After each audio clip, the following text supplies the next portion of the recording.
Alrighty, here we are. We're live. This is us. This is what it looks like. Now I just gotta get everything all straightened out here. Alright, folks, so here it is. Time to ask your DJs all kinds of questions. So I'm going to see how many people we actually get on here. I'm actually going to log in on my phone, so forgive me for just a moment. I feel like I should be saying, hey, talks amongst yourselves or something. Let's see what we have. Alright.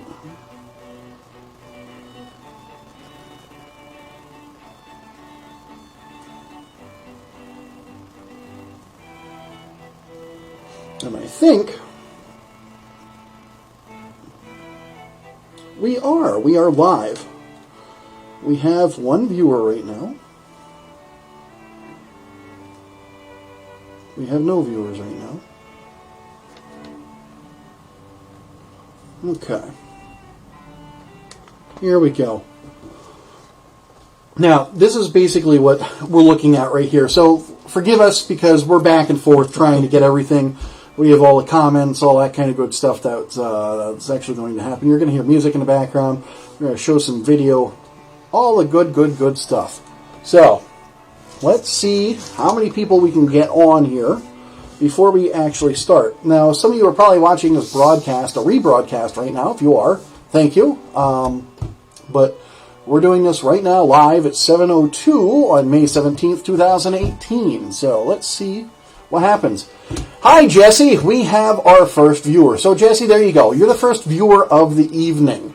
I'm going to see how many other people pop on here. Now, I do have a few that are interested in coming on. We have all kinds of different things. Hello, Meredith. How are you guys doing this evening? There's a lot of stuff that we're going to cover. We have quite a few people who are interested here. And we have people that are just popping on left and right. Benjamin, hi. How are you guys doing?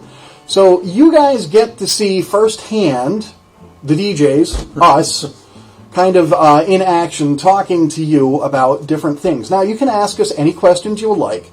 We're going to go over a whole bunch of topics as well. So I'm going to give it maybe 2 or 3 more people to pop on, and then I'm going to get things started because we have a ton to actually cover right now. I have all my cheat sheets in front of me, in front of Doug. We have way too much. If we were to talk about this solidly without taking questions, we'd still be here for 4 hours. Yeah, at least 4 hours. I spend 4 hours with him, and that's, well, you see how he talks. Exactly. I can't help it. I'm very detail-oriented with everything that I do. So, at this point, yeah, we have our 3 viewers. I know I had 20-some that were looking to pop on. But what I'm going to do, I'm going to start right now, just to begin with, just talking in general. Our topics today. This is a lot of stuff. A lot of people are asking, first of all, where do I even start? And that's one of our topics today. We are going to tell you where to start. We're going to give you an idea of starting. We're going to give you an idea of what to do for planning. Budgeting. Budgeting is a big thing. So we're going to kind of go over budgeting 101. We're not going to get too in-depth, but we're going to give you the right seed to plant to go with that. Style of wedding. Yes, your style of wedding will affect many different things. We're going to give you some venue ideas as well, because it's a good idea to have something in your head as to this is the kind of venue I want to have, or this is the kind of wedding I want to do. The other thing a lot of people ask is, who do I invite? Should I invite friends, family, relatives? Should I invite everybody I work with? Those are questions you have to kind of ask yourself once you determine what kind of wedding do I really want to have at this point. The ceremony itself. The ceremony can be simple, complex. It can include someone from an outside vendor, like a musician, violinist, somebody doing even accordion, harp, whatever they want to do. Bagpipes, I've seen everything. We've seen everything. It's amazing what you end up seeing. So, and even the DJ. The DJ can set up a sound system for the officiant, which I do have my officiant sitting right next to me. So we'll go over some of that stuff a little bit later as well. We have more DJ information out the wazoo. I am literally saying this is going to take up a huge majority. The information that we have, you don't necessarily have to go with us. I'm not saying, look, go with us as your DJ. I'm giving you a basis of how you should find your DJ or pick your DJ. If you go with us, hey, that's fantastic. That's great. We love it. And thank you if you want to do that. Officiants, once again, going back over to Doug, I'm going to have him field some of this stuff, but we're going to give you an idea of what works, what doesn't work, that kind of good stuff. The photographers. There's a lot of photographers out there that are what we call faux photographers, F-A-U-X, which means fake, that do it for a couple bucks. And you want to kind of keep them away. I mean, there's a reason for that. Photography, you're capturing memories in film. You don't want something to be not quite right as a memory. A blurred vision of something, or we'll get into that with photographers. Photo booths, they make a nice add-on. So we'll talk about photo booths, and definitely the number one pet peeve, the do's and don'ts when it comes to your wedding. There are a lot of them. Now, here's the next thing I want to tell you guys. This is the really cool part. We are going crazy today. We're actually going to give away one $500 FM Sound Productions wedding credit, which means, here's what you got to do. For the wedding credit, who doesn't want a $500 wedding credit for their DJ? I mean, it's just awesome. The rules are simple. If you go into the description, you will see exactly what I'm talking about. It spells it out in detail. The way you enter, put your name, well, not your name, but your wedding date and the venue where you're having it, and then tag five of your friends to come join the video. We can see who's actually on the video. Once all 5 of your friends go into this video and check it out, we are going to enter you into our contest, and you have one entry in.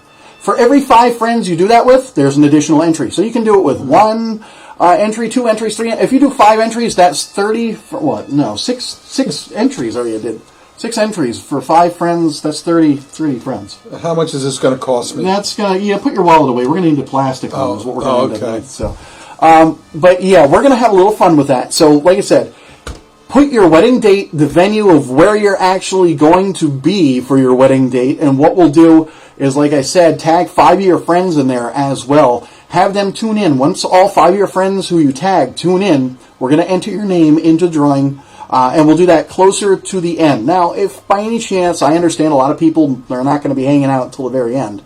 If you can't hang out till the very end, don't worry. We will contact you on here, because obviously we have your name, so we can get you through Messenger now. We're going to stalk you. No, I'm kidding. We're not going to do anything like that. So just share that. Let people know. Share the video. Even if there's people who were just in the wedding business, not necessarily getting married, or know someone who's getting married, share it with them. There's a lot of information that we have. In literally, this is page 1 of 6 pages. And this is just my short version. I have so much stuff on my computer in front of me. I have folders worth of stuff in front of me.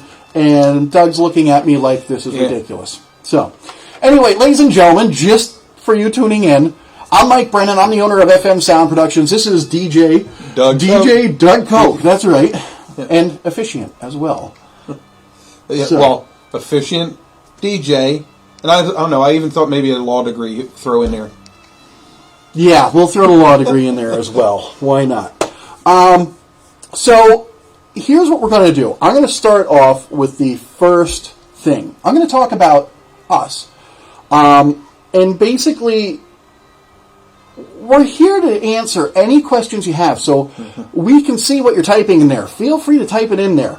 And let us know exactly what you want to know. If there's something that's, hey, I got to know about this, well, let us know. We'll talk about that. So what we're going to start off with is where do I even begin? What do I do? I got engaged. I don't have a clue where to go from here. Hey, don't worry about it. First time we did this, we had no clue what we were doing either. I'm kidding. We kind of had a clue. But we've been doing this, just to let you know, a little bit about our company. Once again, I said I'd talk about us. We're FM Sound Productions, as you can see down here in the corner, in our shirts and the logo here and all that kind of stuff. I've been running this company now since 1995, 23 years. I personally have done, and I lost track after 500 weddings for certain. I can guess I'm in the I don't know for sure. It's probably closer to 600. I lost track of all my contracts. As far as other venues and other things that we do, yeah, we do everything. We're a full production company. If you need us to do stage productions, we'll do that. If you need us to announce a parade, or you need us to have sound systems at something, you need to do lighting, you need anything, it's what we do. We do everything from birthday parties, bar and bat mitzvahs, pool parties, all that kind of good stuff. That's just the DJ aspect of it. One thing I will say about hiring a DJ is what you want to do is you kind of want to get an idea of what are you looking for in your DJ. You want to have an idea of, do you want somebody fun? Do you want somebody laid back? Everybody, the first thing they're going to say is, I want a DJ, but I don't want to spend money. We're going to get that in just a minute. That's a good thing. And trust me, I like to save money as much as everybody else. But there's pros and cons to that whole thing. Let's start off with our topic of where should I even start? Okay, first thing you're going to do, you got engaged, it's great. Maybe you guys even set a wedding date already, which is usually one of the first things that people do. Now the things you have to do are find venues, all kinds of good stuff in photographers and what else? I totally forgot. Oh, wait! I got an idea! You probably need something that looks a little bit like this little wedding checklist right here. That's right. We supply those. If you do go with FM Sound Productions, we are like hiring a mini planner as well. So, Doug, here's what we have. I'm going to have you read off. Basically, let's go with 12 months. We're a year out, which we totally suggest starting from a year out. What are we looking at? What should we start with? Well, first, basically set a date and time. First thing done. When do you want to get married? Then as far as then, make your wedding planner and research bridal gowns. Yeah, Those are two big things. It's the simple stuff, because the first thing, ladies, I'm not going to lie to you, and you know the truth as well as I do. From the time you're a little girl this high or whatever, I mean, you're thinking about marrying your perfect prince. And you're dreaming of your dream wedding, and that's what you think of. The perfect gown. And I can't blame you. I really can't, because it is a magical moment. It really is. And you want it to be as perfect as it can be. But once again, nothing's going to be 100% perfect. We'll touch on that a little bit later as well. Well, and what it says about making your wedding planner, it doesn't mean that you hire a wedding planner. It means you get a book and you keep track of what's going on and where your check marks are going to be. Exactly. And you can find books like this. You can Google, Yahoo, any of those places, and just type like wedding planner or wedding checklist.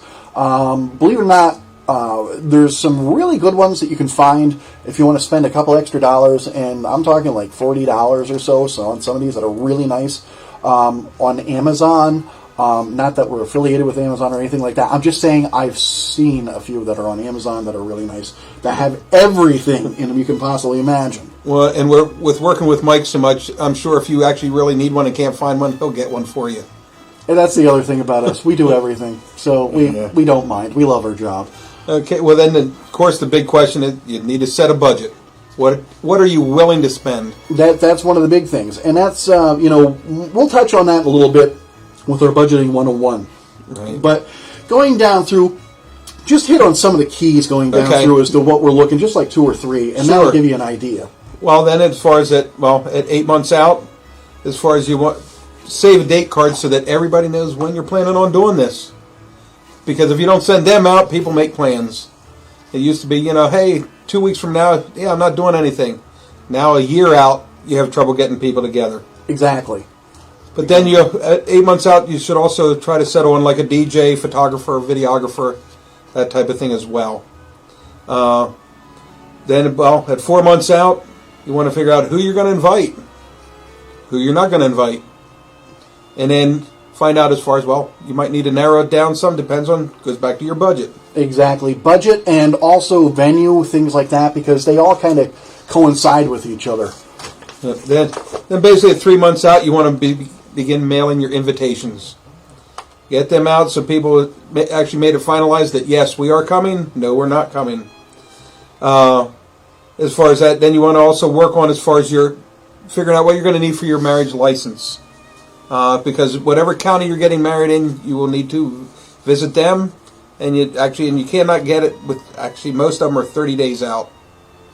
But then at 2 months, you're going to want to find your wedding jewelry if you're going to have some, or basically your wedding party gifts, what you want to do for your wedding party. Then we're getting a little closer to nitty gritty. Yeah, we're getting into the weeks now. Wow. We're getting into the 5 weeks, and that's when people are like, "Wait, we're talking weeks away now." Oh no, this is getting pretty darn close. So, yeah, well, things like make sure the guys have tuxedos if you're going to rent tuxedos. Of course, the bridal shower usually happens within about that time frame. Then at about 3 weeks out, wow, that's getting close now. that's really close. That's getting the jitters now. Well, that's when you get your final dress fittings and you start crying because it doesn't quite fit the way you thought it was going to fit. And then what do you do? It's like, but don't worry, they'll take care of you. They will take care of you. And any type of programs that you need printed for the wedding or anything that's going to happen at that. And then you get to 1 week out. Mm-hmm. And, I've seen, my wife would enjoy this part of it. Schedule manicure or pedicure. Or in her case, both. Exactly. A mani-pedi. I love that. Yep. But also make room for anything you have to do last minute. No, wait a minute. What? Then what's that? The day of the wedding. Holy cow. That's even in there. Well, hopefully this one, it says attend wedding. Hopefully both bride and groom show up. Yeah, well, there you go. Attend the wedding. You gotta love that and get married. We had a couple questions from you guys, which is great. We're not ignoring you. I do see those on there. Becca Sample, she asked me, first of all, what do you guys charge to DJ weddings? In all reality, I'm going to tell you this. We do have smaller packages. I mean small. But it all depends on what you're looking for. Our prices for a wedding package start at only $400. Just $400 to start. Now, is that necessarily going to be what you need? Not truly. The average wedding cost now is about $1,200. Just to let you know, for a DJ. Some DJs are more expensive than that. National average, when we're talking about DJ Times magazine, national average for a disc jockey right now is $1,957. I had that written down. So 1950. The only reason I really remember that is because it's 1957 Chevy, but it was 1957, which is kind of once again based on everything. That's the small packages. That's the big packages. So I mean, you have a mixture of both. So once again, $1,900 and some dollars, or 1957 is whatever it is that's a lot of money right there when you think about it. But it's not a lot of money when you're considering what you're actually doing. The other one that we were just asked, let's see, we got how around the holiday weekends. Yes, that is a very, very good question. Holiday weekends. When you're getting married around a holiday weekend, should you do it sooner?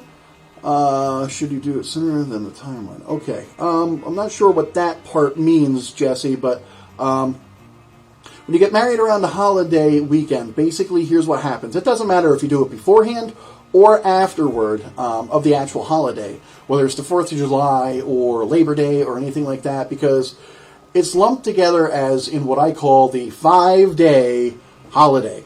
What happens is you have 2 days before the actual holiday, and then the 2 days after the holiday.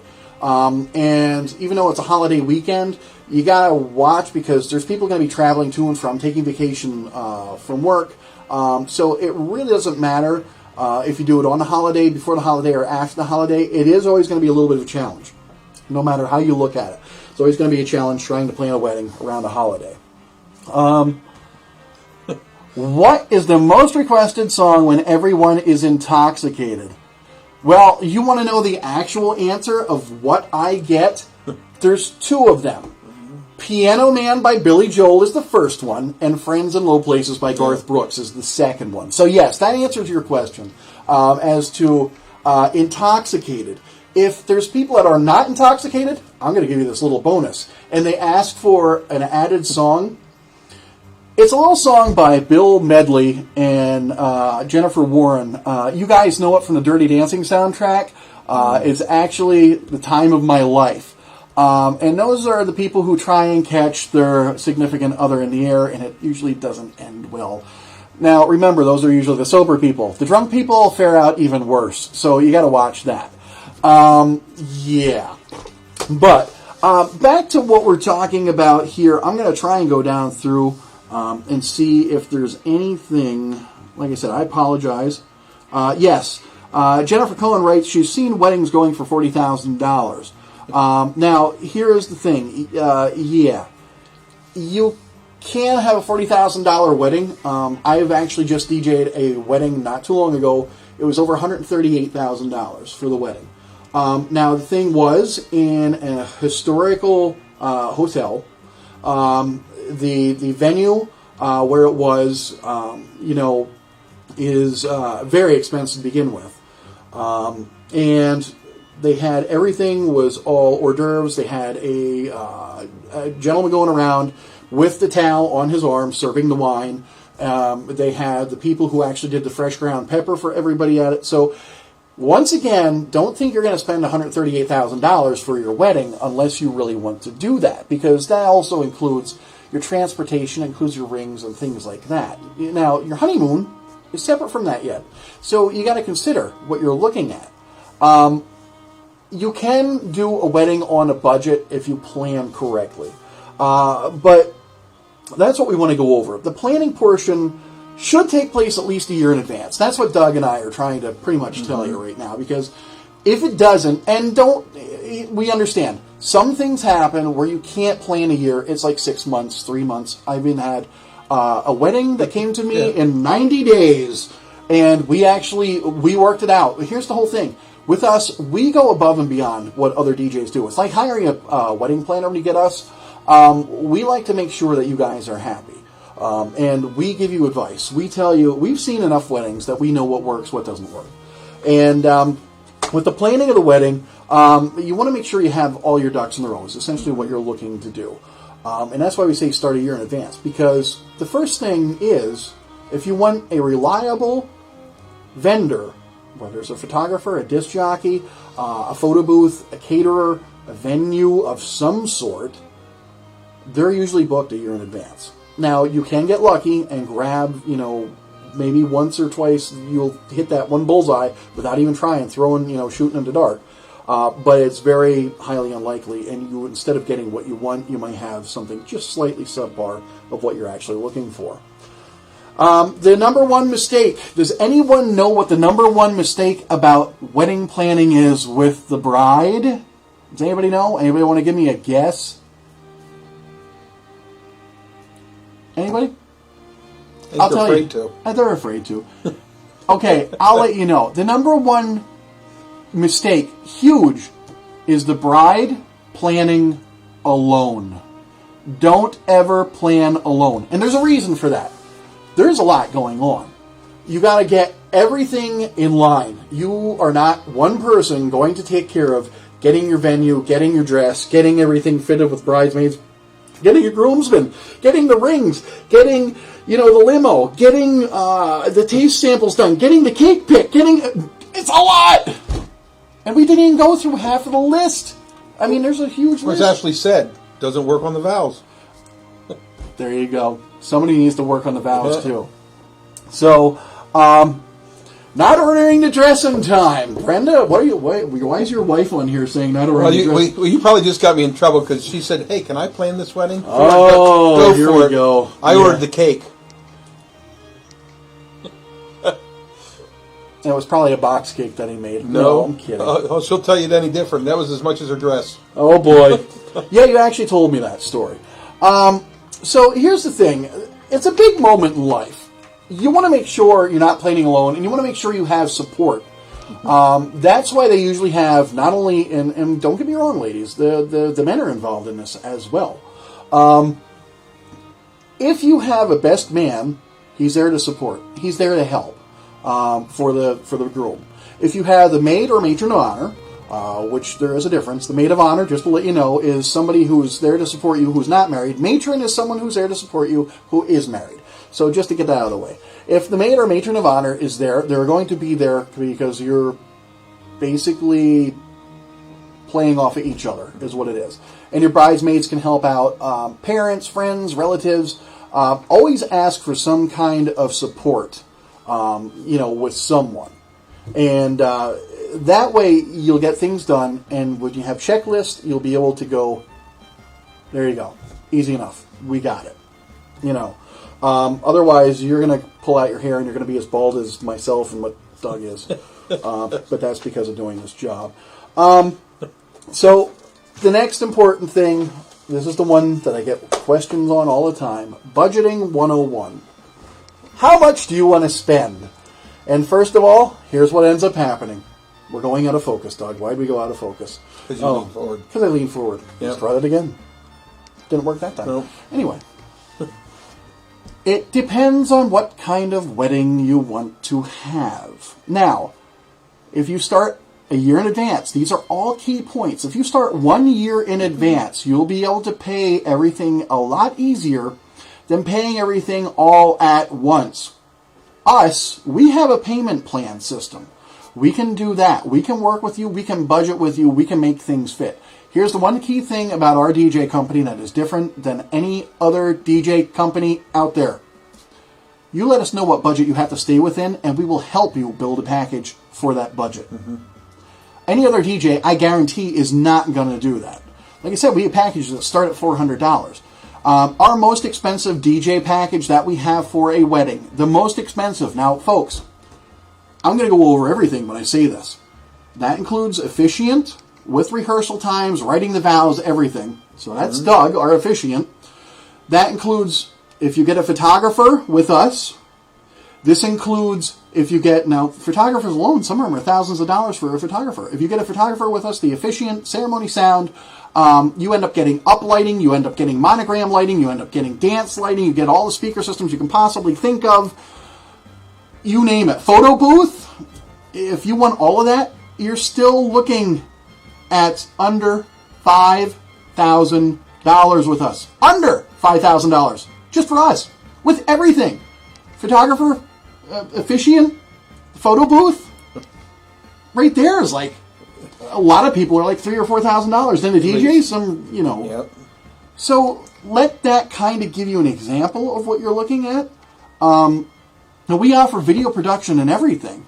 We're bordering on right around $5,000 at that point. If you want to do video screen production, you want us to come out and shoot a video with you. If you want to do a complete intro, with, doing interviews with people showing up on the screen and then have people come in through the double doors with the smoke rolling in and come into dramatic music, we can do that.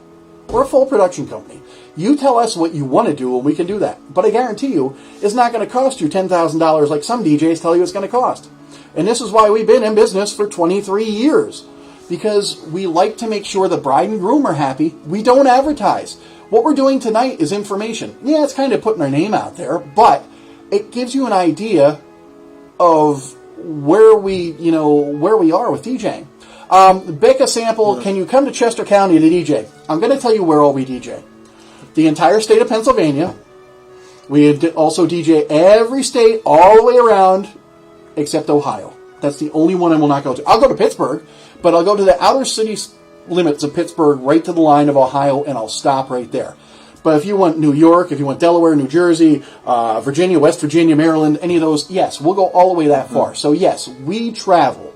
That's what we do. We travel, we meet with our clients, we talk with them, we give them an education on everything as to thinking about different things. But back to the whole thing about budgeting. Here's where I kind of get off topic and everything. What you kind of want to do with budgeting is you want to look at, yes, what is a reality of what I can spend? Am I going to have help from others? Sometimes parents, sometimes uncles and aunts, sometimes brothers, sisters, siblings, whatever. If that is the case, Becca, the $400 package, I'll get to that in a little bit. It is basically a very small package for less than 50 people is what the $400 package is. But I'll show you some samples in just a minute of some of the stuff that we actually do. As far as where we're at with budgeting, you know that their weddings aren't going to be cheap. So the first thing you got to think of is give yourself a number. Am I going to spend $10,000? Am I going to spend $20,000? Can I only spend $1,000? Now, you know how mom and dad used to tell you, you get what you pay for. I hate to tell you this, they were right. It really is. Now, because, don't get me wrong, you can have a very elegant, very small, intimate wedding and do it for probably, I'm going to say $8,000 or less. Now, I'm talking those are about 25 of your closest friends and family. And you're doing, a nice little meal. It's not like it's more or less family style meal. Yep.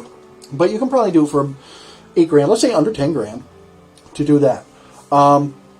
As far as, yes, there you go, Meredith. You're in the drawing. So I'm going to have Doug write your name down right now. So what we're looking at here is you got to pick a number and then go from there. Now, based on that, we want to go back to that whole list of what should I do? How do I do it? Where do I even start?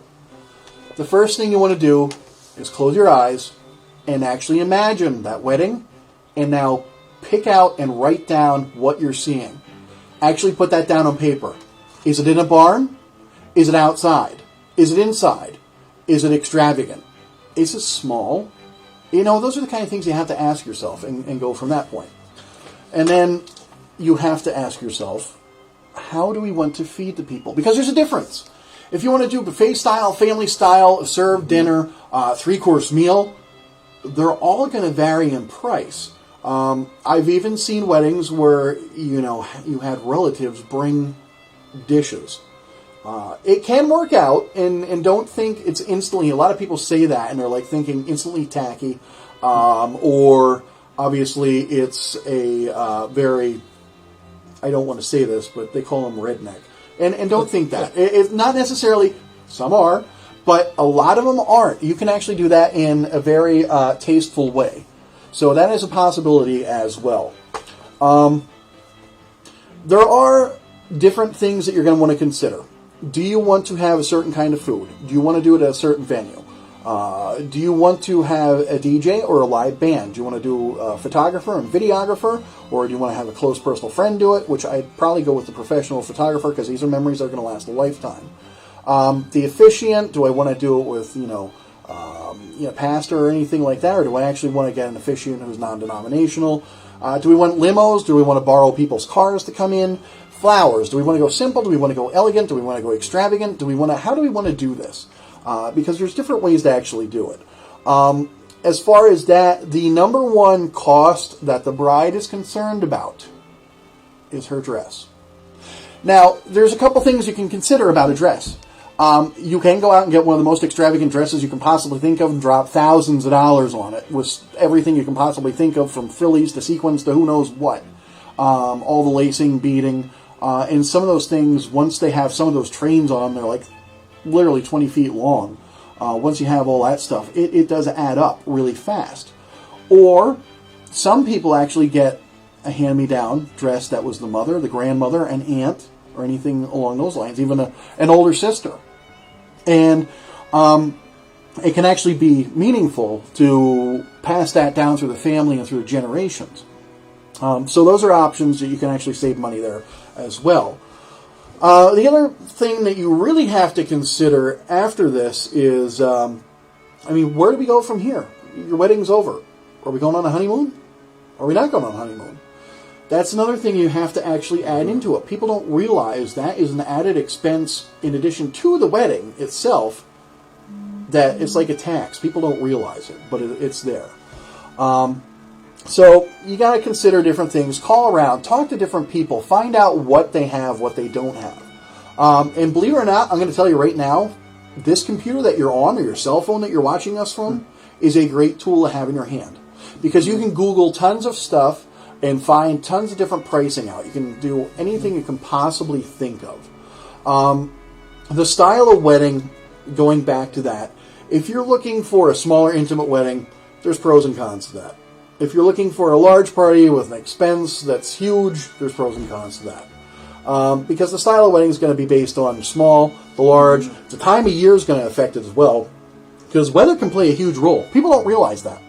Now everybody thinks, oh, snow.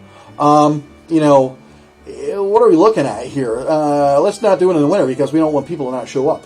But August, what about hurricanes? What about storms? What about things like that? Those are things you have to think about as well.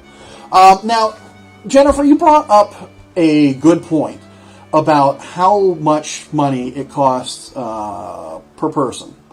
So, Jennifer Cohen, for those of you who didn't see, wrote about the average right now. You're looking about $100 per person to eat. Yes, that is about right. But here's something. Here is a simple little mathematical thing that I'm going to put out there right now and talk to you guys. Here you go. Let's say you have 100 people invited to your wedding. 100 people are showing up. Definite 100. You found this amazing deal. Doug, back me up. This is not going to happen. Amazing deal for $10 a plate. Do the math, Doug. How much is that? $10 a plate and 100 people? $1,000. That's $1,000 right there. That's $1,000. Doug, how long does it take for those people to eat that $1,000, their meal? Probably about 10 minutes. Yeah, 10 minutes. Let's even go. Let's go to an hour. Let's say an hour even. Well, I was thinking at $10 a plate, you're only getting the hot dog and chips. Yeah, I know. And it's not even the good hot dog. It's like the salty ones. The really, anyway, the ones that swell up and fall apart in a pot of boiling water. But that's besides the point. So let's put it into perspective. I'm going to just show you a little perspective about your meal versus the rest of the wedding day. If you're looking at $1,000 that takes an hour to eat, that's $1,000 in 1 hour you just spent for everybody to actually eat your food. You're actually renting food when you think about it, because you don't keep it forever. I don't have to explain it. You got it, the idea. Here's the thing. The rest of the time goes to your disc jockey. Okay? So a lot of people are like, I want to find a $2 disc jockey, or I want to find a disc jockey that's only $300 or $500 and whatever. Why is it some disc jockey can do it for this much money and this one can do it for this much money? There is a difference. There's a big, vast difference. I'll give you an example. My uncle's sister's cousin's nephew's brother's boyfriend's best friend has some speakers. He can do my wedding for $20. That's great. Here's what ends up happening. This is a key thing to remember, folks. People, your guests, are going to leave your wedding with only one of two memories. They either had a really great time or they didn't. Now, your wedding officiant is the one who directs you through everything at the wedding. Doug, you should know this, and I should know this because you're my officiant. Yes. Your DJ is just as important to your reception as what your officiant is to your ceremony, because who's going to guide you from every introduction all the way down to the last dance? I'm including cake cutting, first dance. People don't even think about a song for like the cake cutting. Any kind of dances that need to be done. Mother, son, father, daughter, anything. Who's the one who does it?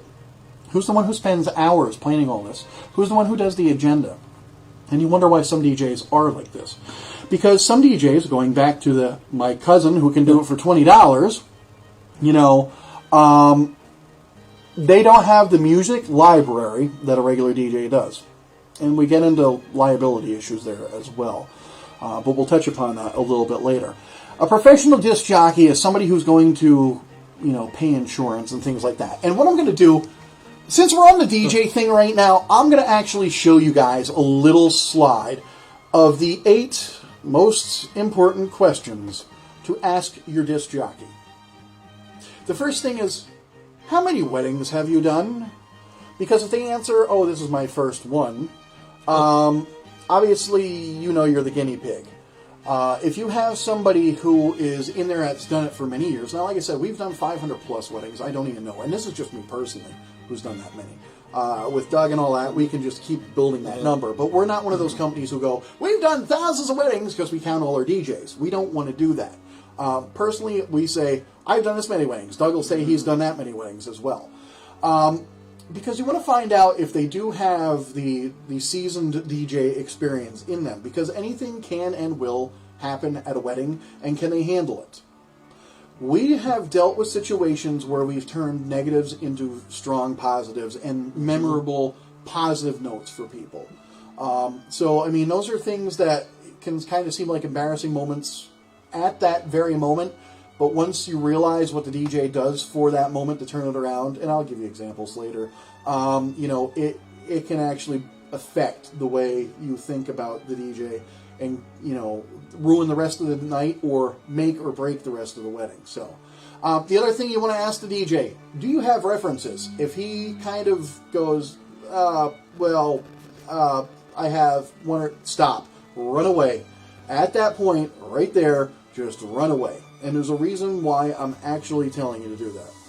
Because that person didn't do a good enough job. So if he feels he didn't do a good enough job, he has to think about who he did a good job for. If you ask us for references, we're going to give you probably more phone numbers and emails and whatever than you can possibly think of calling, which, we have people that will vouch for us. Even online, you can contact them and things like that. The next thing you really want to ask your disc jockey is this. Are you insured? Now, you guys are probably thinking, well, why is that really important? Well, there's a couple things. What if the disc jockey's equipment suddenly, for some reason, has some kind of electronic malfunction? And the next thing, it shuts down and catches fire. Well, first of all, that DJ is not only liable for the venue that he's burning down, but he now just cost you a very nice wedding. He made you a memorable moment, for sure.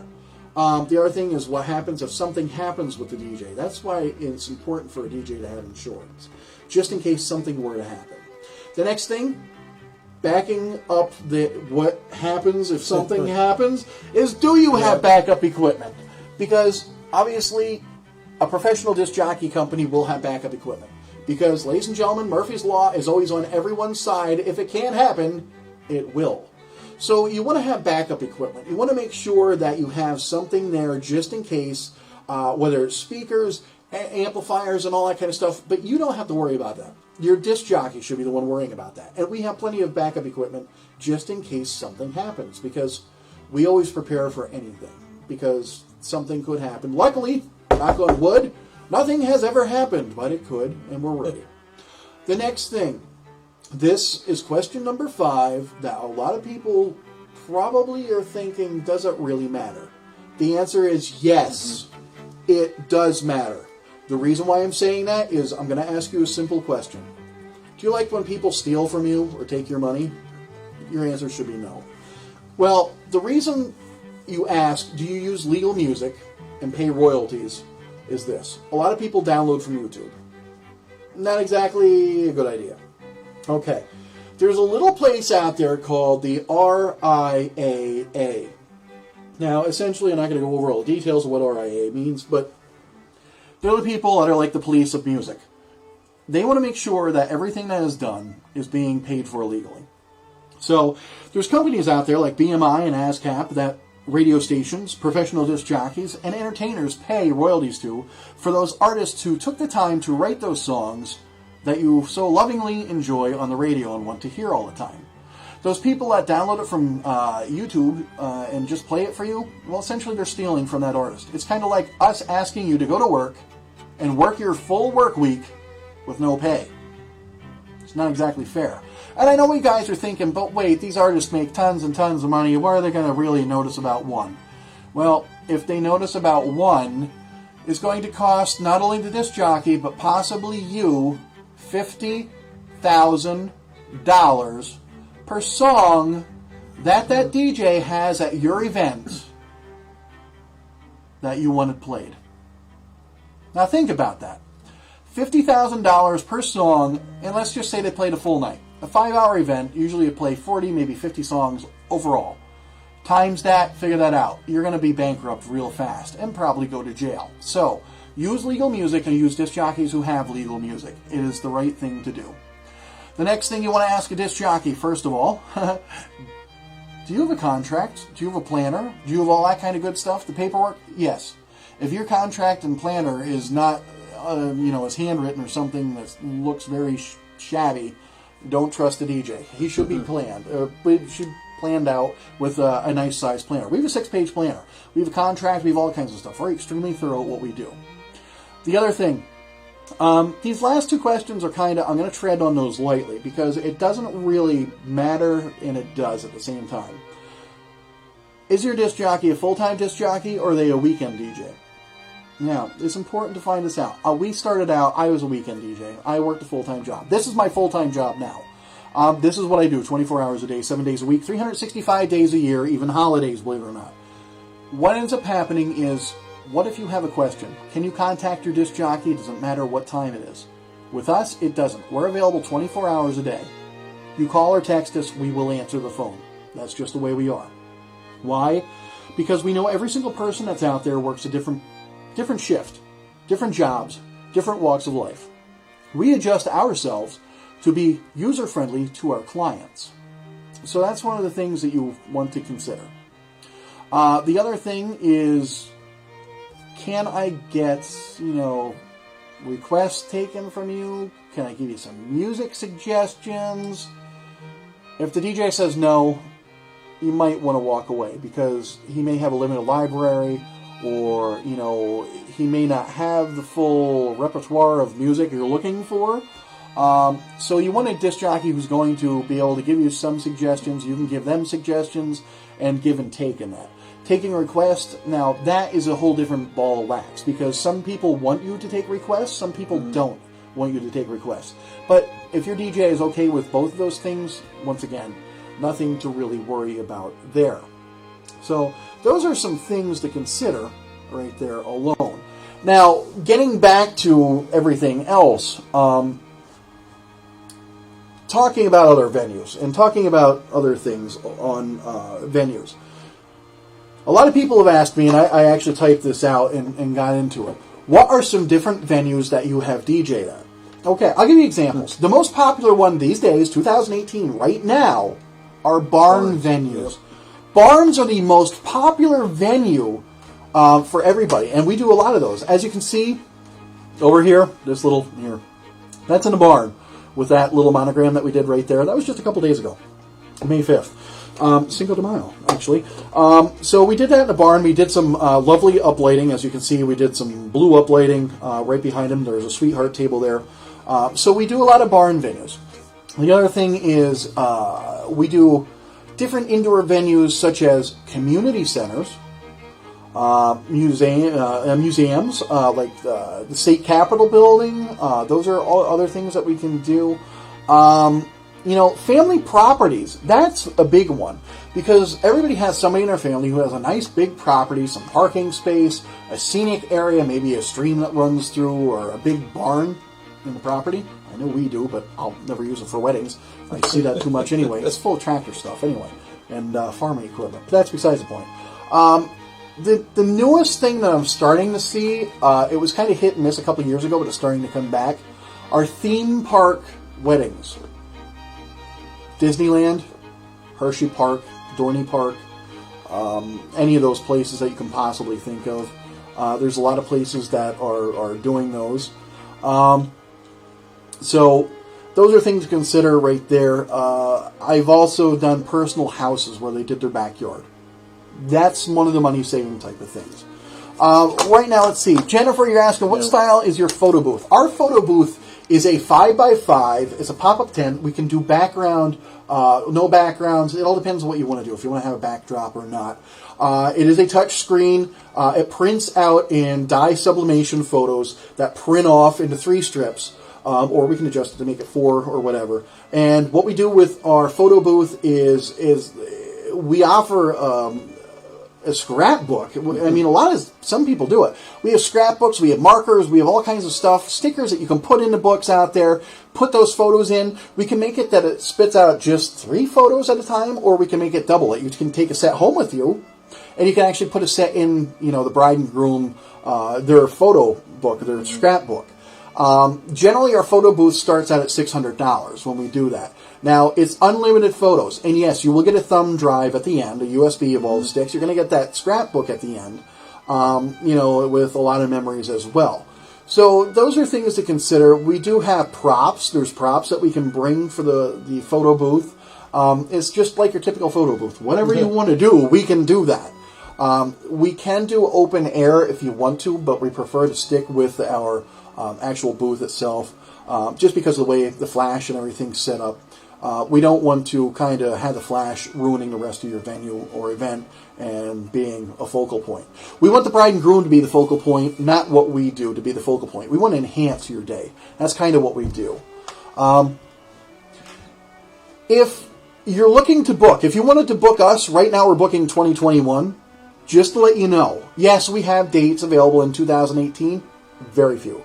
2019, just a little bit more. 2020, list grows a little bit. 2021 is kind of open right now. I mean, there's literally probably about 5 or 6 dates only in 2021. So we do book out like 2 to 3 years in advance, and there's a reason for that.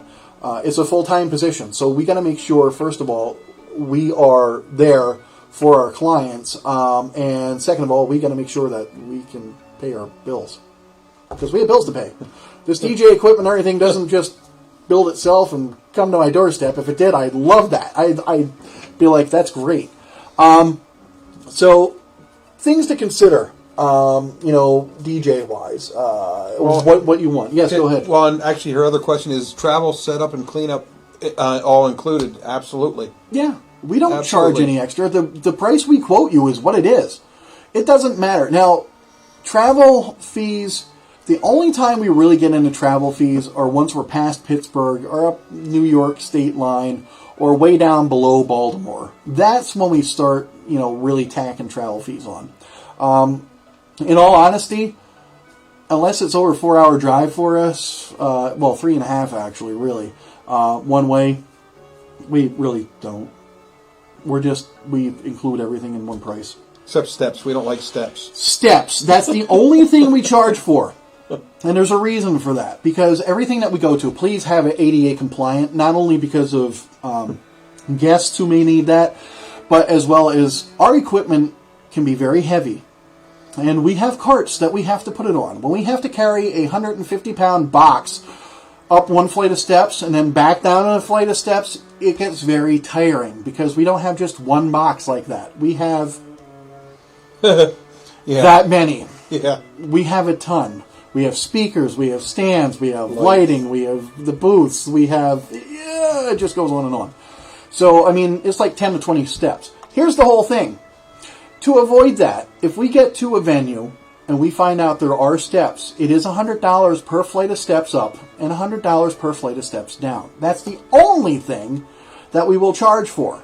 But once again, we usually have that worked out way in advance that we know what's going on. And pretty much a lot of these venues in Pennsylvania and surrounding states we've already been to. So we know what to look for, and we know to warn the bride and groom, hey, this one's kind of a little iffy because you have to go up this and down, so we know. So that's not a problem. But yeah, the price that we quote you is exactly what it is. So if we're telling you this is what we're looking at for this kind of event, not a problem. The other thing I want to go over with you guys really quick, when you're talking to a disc jockey should give you pictures or ideas of what he has available and what he has done in the past. Because everybody's going to ask, what do you have? What can you do? So they're going to have some kind of picture. So ask for examples. Ask them for setups. And I'm just going to show you 3 of our just kind of crazy different setups. First of all, ask them if they have anything that matches what you're looking for. Do you want a simple setup? Do you want something very plain, just looking for music? Do you want something elegant, like in the lower right-hand corner, with a whole bunch of uplighting, maybe a monogram light, dimmed lights, kind of that kind of tone? Or do you want something crazy, like in the upper right, where they just went nuts and they wanted all kinds of party lights and they had moving the heads like Dancing with the Stars? That's a perfect example. Ask them about their setups. And the other thing is, ask them what kind of lighting. What can you do lighting-wise? Can you do different things? Because people, there is difference out there. It's not just, hey, we're looking for uplighting. That kind of just drops the ball. I mean, what kind of uplighting? Because here's 3 different kinds of uplighting I'm going to show you right now. If you look at the white one in the upper left-hand corner, what we did is did all white uplighting with all of our scrims and our facade. And on the very ends, they had pub tables. We did the uplighting under all of their pub tables in that venue for them, just to add a little bit of elegance. So we can do that kind of uplighting. We can do the uplighting against the walls if you really want to, like the lower right-hand corner, where we can highlight an area like a fireplace for a focal point, and we can do different kinds of angles, different kinds of lighting fixtures, from big long IRC bars to little pin spots to flat panels. There's different kinds of uplighting that are out there.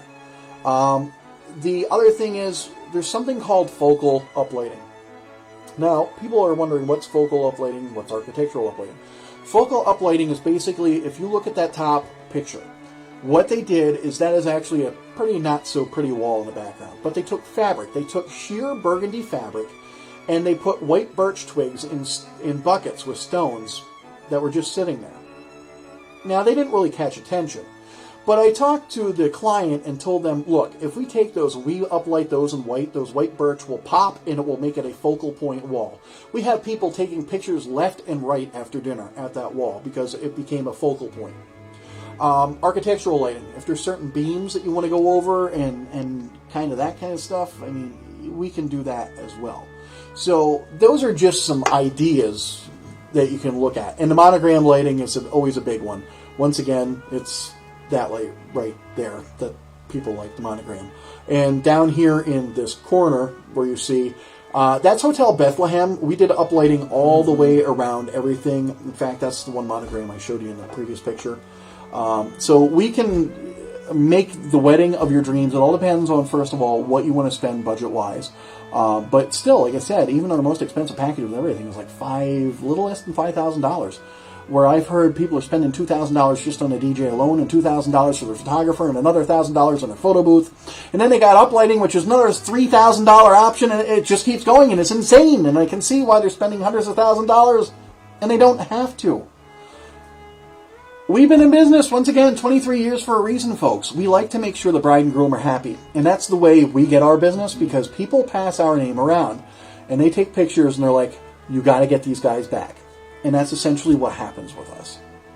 Are we willing to take a tour, Jennifer? Absolutely, we're willing to take a tour. That's not a problem. We've also done, Skype, video conferencing, via the phone to look at different things. We've met people at their actual venue already. We can meet you any time of the day, 24 hours a day. We're up for that because, like I said, we want to make sure it's easy for the client. We want to look at everything. We want to make sure everything's exactly what you want and go from there. Because that's kind of what we believe in. The other thing, I just want to show you guys something really quickly, just about us, before I get on my next topics here. I'm going to show you a video, something that we just put together. Now, this was probably 2 years old, so I apologize. It's kind of cheesy, but it gives you an idea. So, folks, watch this video right now, and it'll give you an idea of some of the different things that we actually have done.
So this is just to give you an idea of everything that we can do for everybody. It's a little video, kind of explains a little bit of different things. And I apologize because I think I have two laps of music going on there.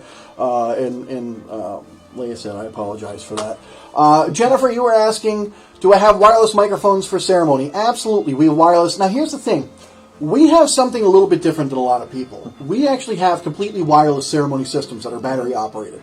Now, when I say battery operated, don't think they're like 1971 Radio Shack specials that are brown big speakers with a whatever. No, they're actually professional disc jockey speakers on tripods. And we can do several different things. We can actually do wireless microphones, or we can do wired microphones. And the really neat thing about the battery operated system, or the single plug-in speakers as well, is they're so quick and easy to actually take down and break down after we're done playing the music and doing the ceremony sound and stuff like that. If you have another area outside, like for cocktail hour, we can actually take it down, put it up somewhere else, and play your Ella Fitzgerald, your Frank Sinatra's, or whatever you want to have for those specific types of events, whether it's your cocktail hour with that kind of smooth jazz type stuff, or the other things that we like to do. We like to do different styles of music for different portions of the actual ceremony all the way through the reception. And it's a psychological factor of why we do that. And I'll give you a perfect example of what I'm talking about. If it's your wedding day, here's what's going to happen. You're going to wake up, everything's going to go just like that. You're done. Because you went through, you got your pictures taken, you got everything from hair taken care of, all kinds of stuff. Limo rides, dances, all that, and then the end of the night, last dance, we're done. Here's what happens with your guests. Your guests will get up, do whatever they have to do, get prepared, go to the wedding, sit, and wait at the actual ceremony. Then you guys walk down the aisle, you do all your, vows, all that kind of stuff, and actually doing the ceremony, looking into each other's eyes, concentrating on each other. Your guests are still sitting there. At the end of the ceremony, what happens? Everybody comes out, they shake your hand, they give you hugs, and they go on their way to the reception. You go get your pictures taken, and then they get to the reception, and they sit there. Now, you can kind of see the pattern, because once they're sitting at the reception and we announce, they're still sitting. Dinner, they're still sitting. Your first dance, bridal party dance, whatever kind of dances you want to do, they're still sitting. Finally, they get up and get to dance. But usually, because of that content of numbness, they're ready to go. So they think of something at the last minute of, hey, I'm ready to go because I just realized I have to get fluffy neutered. Or whatever kind of thing they think of to go out there, so they'll give you the hug and they'll take off. And if you're having a dollar dance, that's your money walking out the door. So you don't want to have that happen. So essentially what we do is we use a psychological factor during dinner music, and this is the best thing to do. After doing so many weddings, I found the best thing to keep people happy is use music that's upbeat, that you can't dance to, that people can theoretically, if they want to, sing along and have a great time, and is what actually breaks the ice. Sweet Caroline, Build Me Up Buttercup, Kokomo, all those songs, Don't Worry, Be Happy, any of those kinds of songs are the ones that you're looking for that will make people happy and tap their feet at the table, and they usually start singing along and they don't realize they're actually getting motivated, and they're talking to people across the table that they normally wouldn't even talk to. All of a sudden it becomes such a great memory that they had at their wedding. And it's all because the DJ is the one who's preparing all this to create the psychological, here you go. And they don't even realize it's actually happening to them. Because if you go to a wedding and you have the smooth jazz, don't get me wrong, it's great to have smooth jazz, and it's great to have this for cocktail hour, and it's great to have that, but after too much of it, you will kind of go numb. Perfect example, brides, groom, whoever wants certain types of music. Hey, we're only looking at having Wu-Tang Clan played at our wedding. I can guarantee your guests, not all of them are going to stay, because Grandma doesn't like that, Uncle Ted doesn't like that. So, or if you tell me the opposite realm, I only want Ella Fitzgerald and Frank Sinatra played, or Dean Martin, and that's it. Then you're going to lose the younger crowd.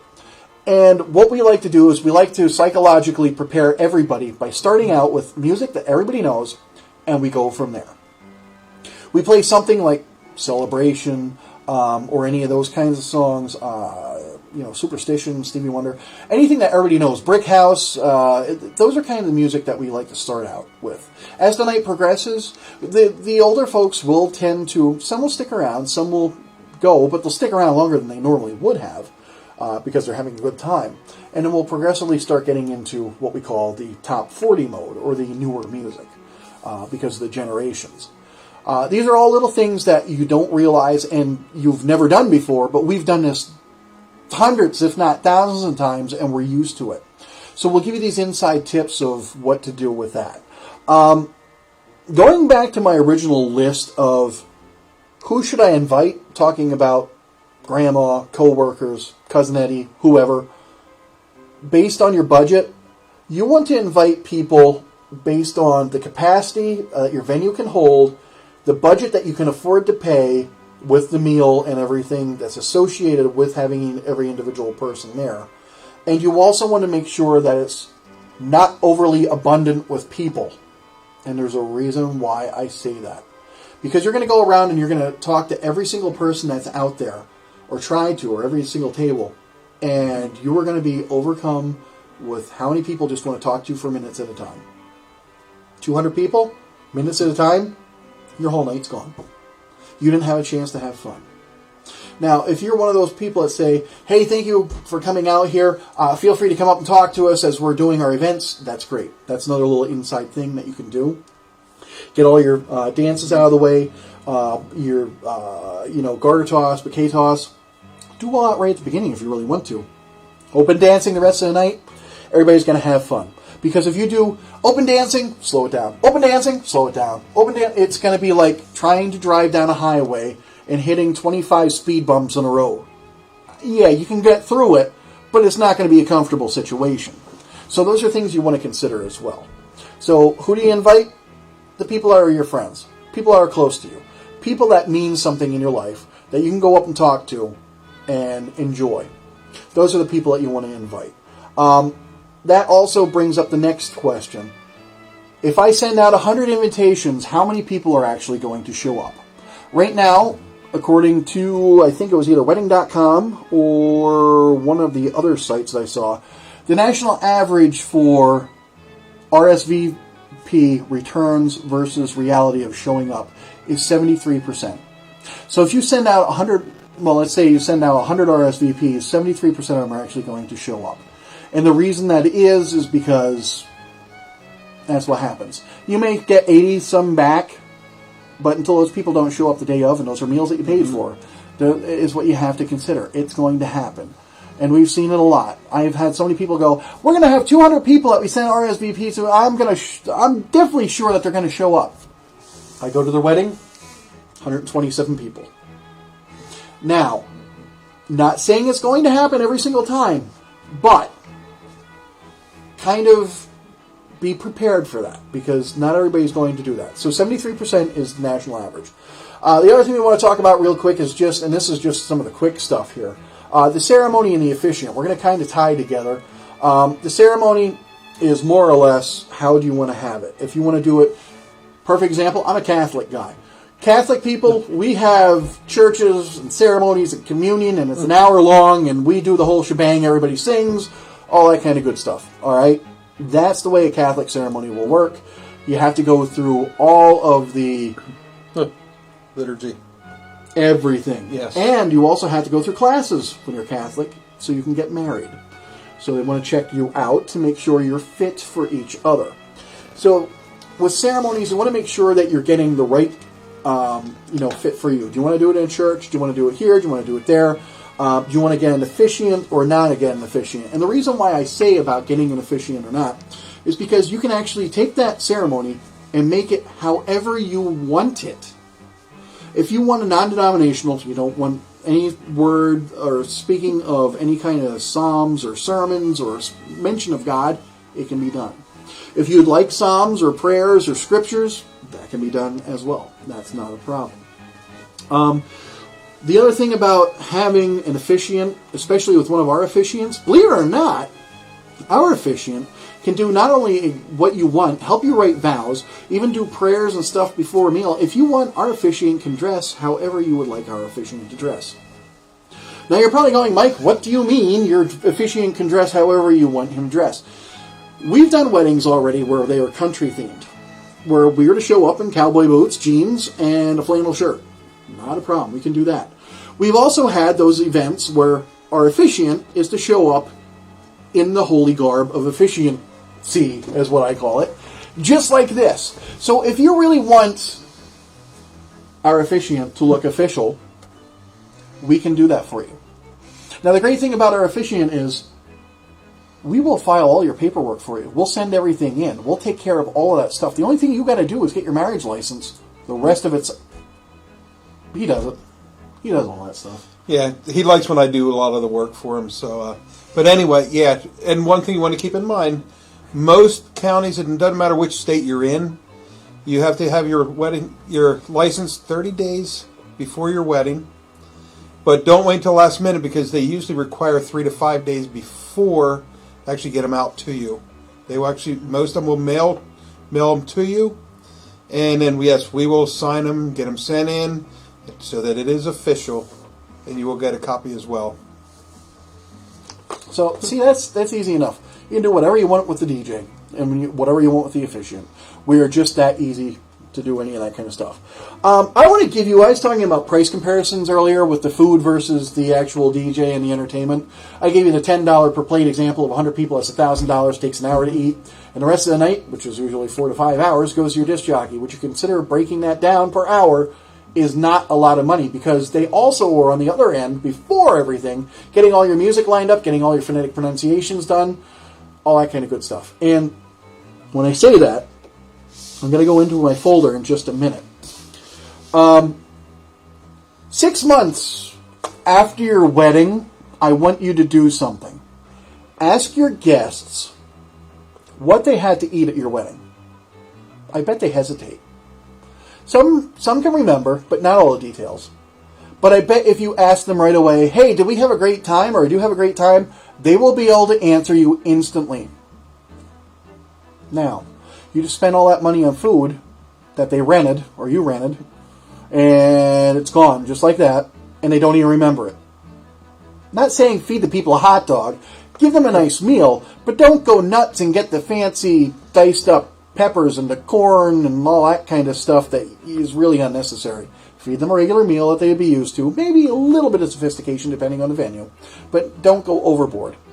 You want to kind of take that and budget a little bit more towards your entertainment. If you don't, you're going to get a memorable wedding, all right, for the wrong reasons. So, the one thing I want to tell you about right now is this. I'm going to open this up. I'm going to put this up in front of the camera just in case you can't see it. If you hire a disc jockey, he should be able to supply you with a folder full of information. Now, in our folder, it explains a little bit about our company, everything you can possibly think of. Even gives you our phone numbers, all that stuff that you can contact us. It will show you different packages, different pricing, different things that we have to offer, all kinds of good stuff like that. We also have our contract, which is in here, which is a 2-page contract, and we have a 6-page planner. A 6-page planner, because we are so detail-oriented. Now, Mike, why do you have a 6-page planner for your company? We've done every kind of wedding you can possibly think of. We've done Hungarian, Lithuanian, Polish, Russian, German, Italian, Jewish, the traditional American wedding, anything you can possibly think of, and they're all different. So they all have different ethnic customs, different dances, different ways about them. And we make sure that we go with anything that they have. So we don't have any little loopholes. We don't have any little open things. We go over everything, and you'll see that in our planner. How many weddings have you been to that you noticed the DJ went over everything and mispronounced the name of some of the bridal party? First of all, you're spending that much money on the DJ, he better darn well get the names right. That's why we go over everything phonetic pronunciation with a lot of our clients. We want to make sure everything's perfect. So, with that said, we are very thorough with everything we do with the 6-page planner. Now, if you're looking for certain things, we can do that for you. If you want to do add, subtract, whatever, not a problem. Come see us. We'll take care of that for you. I want to talk a little bit right now on what makes us stand out. And pretty much I'm going to say this. Now, the first thing I'm thinking of, though, is, okay, you have this. Okay, this is going to be a good one. Doug goes from this to... Hurry up, Doug! Hurry up! Hurry up! Back to this, being a DJ. So, our officiant/DJ. What makes us stand out? We're available 24 hours a day. Not a lot of DJs are available 24 hours a day for calls and texts, but we like to make sure that we are. We are very conscientious of your health and well-being of you and your guests. Now, when I say that, there's a reason why I say that. We want to make sure everybody who's there has a good time and goes home with a great memory, not a bad memory. So all of our DJs are CPR, first aid, and AED trained just in case of an emergency situation. Don't worry, we have you covered. Not a lot of DJs are. The other thing when we say about your health and well-being, our lighting is all seizure-free lighting. When I say our lighting is all seizure-free lighting, it basically means this. Those flashy, blinky things that you're thinking of when you think DJ lighting is not necessarily always true. What we can do is we can actually do it that our lighting, our LED lighting, our uplighting can strobe if you want us to. We don't like to have that, but if you want us to have it strobe, we can have it strobe. And it is less than 10 flashes per second, especially when it gets into the red realm. It's 8 flashes per second. And 12 flashes per second, especially in red, is what creates epileptic seizures in a lot of people. Now, there's some people that are more sensitive, but we make sure we try not to have the flashy kind of lights. We do have lights that coincide with kinds of music that we play. Our fog machines. If you have a venue that can allow fog machines, yes, there's only a few out there. Because most of them have parts per million detectors for their fire apparatus. When I say that, I'm going to give you an example. You know the one in your house when you open the oven door and your cake's burning? Or you know the one when you open outside your bathroom door and it goes off? Those are part per million detections. Even though it's not smoke, it sees fog or steam and it just goes nuts. When the part per million detection system in these venues sees that, it automatically calls the firehouse. And we don't want that because the fire marshal's the one who has to sign off on that. And typically it's a $200 every time they visit you. So that's all under contract. But if you were wanting to use our fog machines are safe for asthmatics because it just uses distilled water and glycerin. And makes fog, which highlights all the lights. That's what a fog machine is actually for. And dramatic effect for entrances and things along those lines. The other thing, you know those cars that go by your house at 3 a.m. with that nasty bass that blows out your window and you wish you could throw a rock at them? Can we achieve that bass? Yes. Do we want to? No. And there's a reason. People who have PTSD or people with pacemakers, that can affect them. And we want to make sure that it doesn't affect them. So we want to make sure we stay within a comfortable, quality concert sound. Take note, I didn't say concert level. We want to have a concert sound that's crystal clear, but yet people can still talk without screaming at each other. You better watch what you say. I took notice Pat Kuzak just joined. Oh, Pat just joined. Hey, Pat. No, we know you don't turn up your stuff that loud. Pat's a great guy. If anybody doesn't... Hip 450, there you go. That's who you need to get at your next event. Anyway, so the other thing that we want to talk about is our equipment. Our equipment's not just run-of-the-mill equipment. It's very well maintained and very up-to-date. We are one of the few companies in Pennsylvania who have something called intelligent uplighting. Intelligent uplighting. First of all, uplighting. If you people don't know what uplighting is, you do and you don't realize it. Look at the Disney Castle. When it's pink or purple or blue, that's uplighting. Look at the Empire State Building. When it's red, white, and blue, it's uplighting. Local people to here, Hershey Medical Center, that's uplighting. So we have uplighting that's not only wireless, that means we send a signal to it, we can actually change the color to go with the beat of the music, slow fade to go with certain songs, or we can match your wedding colors entirely. The only colors we can't match are black, brown, and silver. If you want black, turn off the lights. I've never seen a brown light before. UPS is probably working on that. And silver is just impossible unless you're actually arc welding, and that causes a lot of problems. So we have all up-to-date state-of-the-art types of equipment. Now, a lot of people are going to say state-of-art. Now, ooh, yeah, what does that really matter? That means we have a better chance of having something go right for you than go wrong. With some people that use subpar equipment, that all of a sudden their CD player starts to skip in the middle, and it leaves a lasting wrong kind of memory. We don't want that.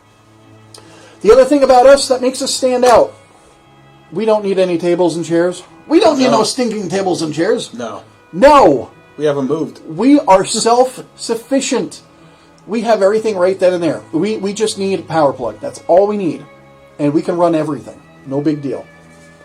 So, a lot of people need a table. And the other thing you got to worry about with people who need tables is their cord's going to stick out. That means the DJ is going to be the focal point of cords and cables and all kinds of stuff. We don't want that. Once again, just look at some of our examples that we have here of our setups. They're sleek. You don't have to worry about cables. You don't have to worry about cords.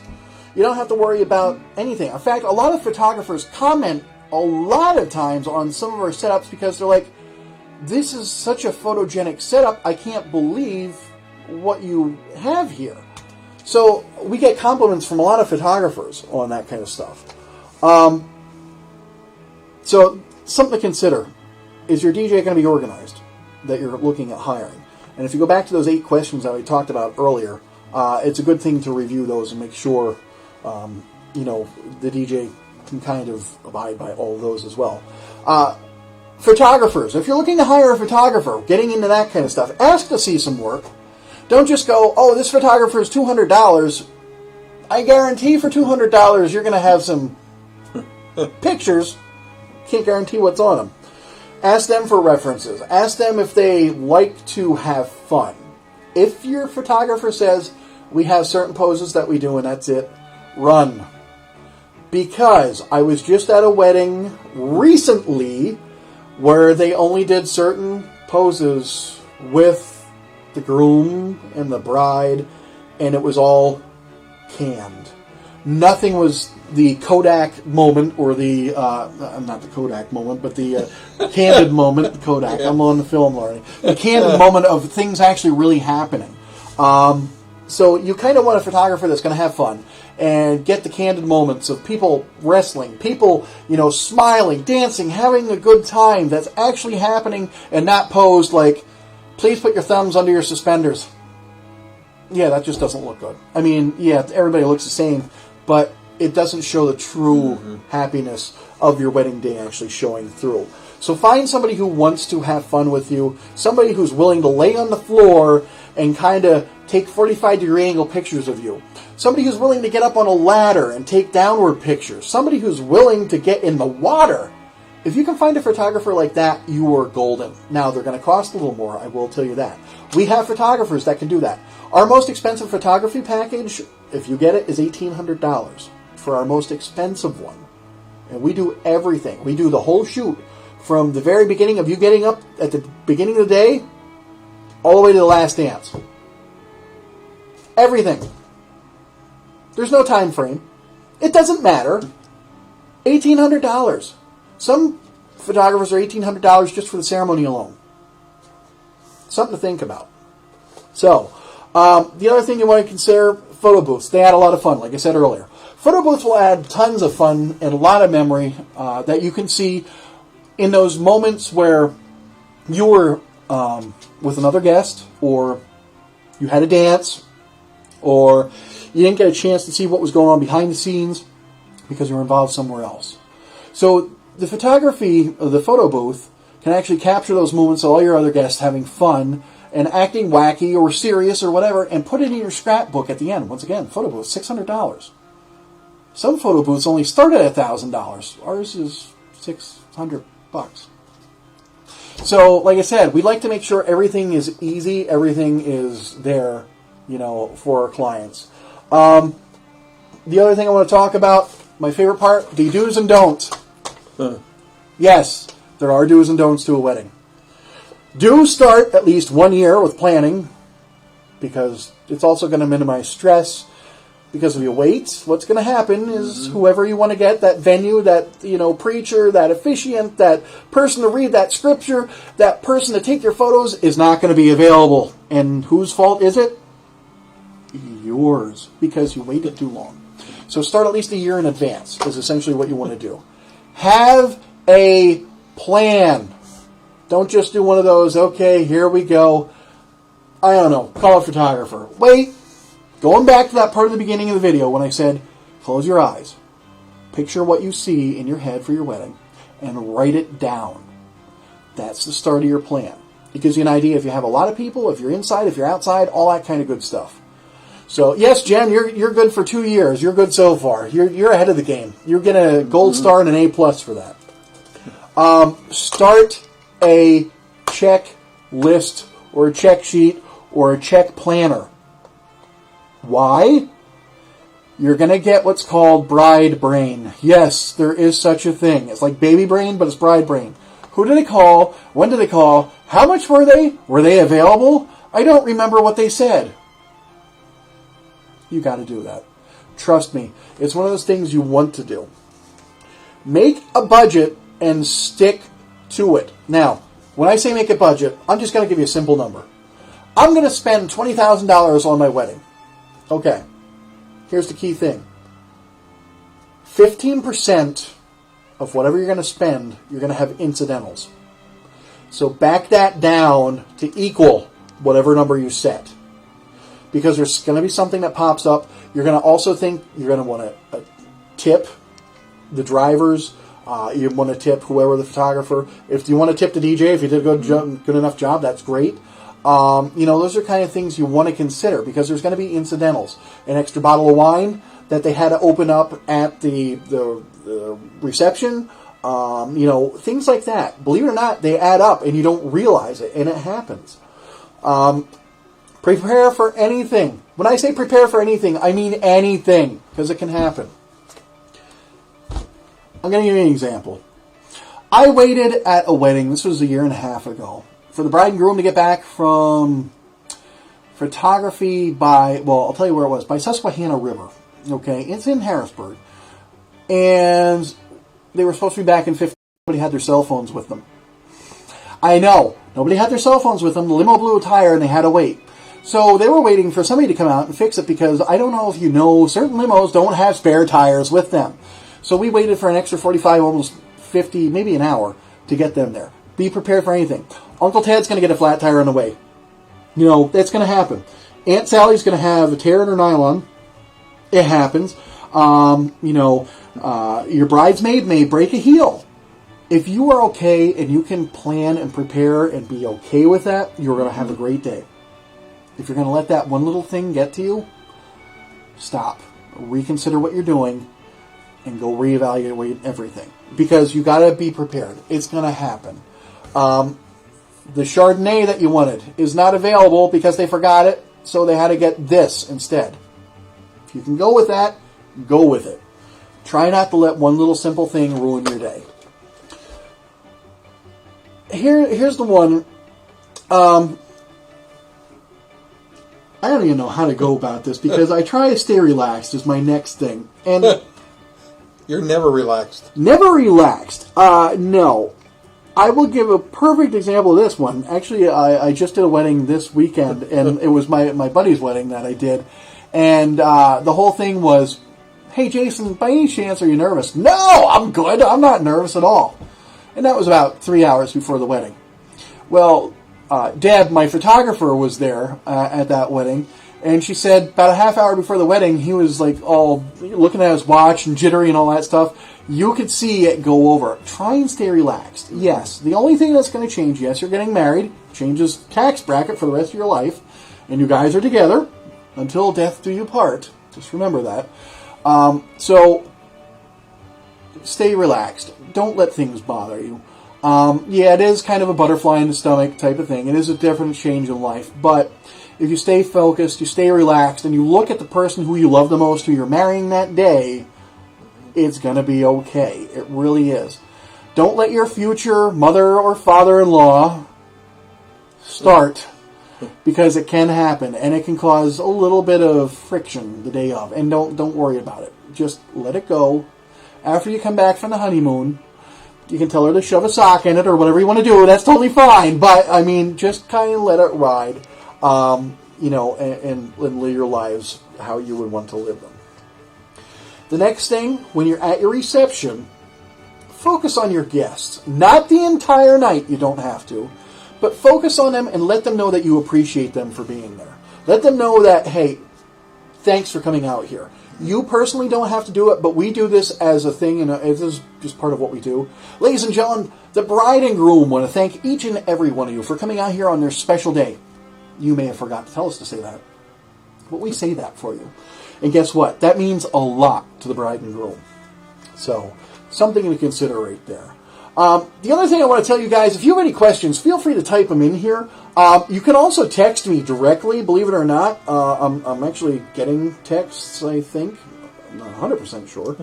But there's a couple texts in there that I got to get to. Oh, they're not related to this. We'll go back on that one. So if you have any questions, the phone number is at the bottom here. You can text, or you can type right in the comments if you wanted to as well. Let's see, what do we got here? We're on our don'ts list. This is my other part of don't. Don't, number one, you're going to love this one. Think everything on Pinterest occurs naturally. No, it doesn't. Everything on Pinterest is so staged. Yes, they're great ideas and all that kind of good stuff. But whatever you do, don't go by Pinterest and say, oh man, we're going to do this and it's going to look just like this.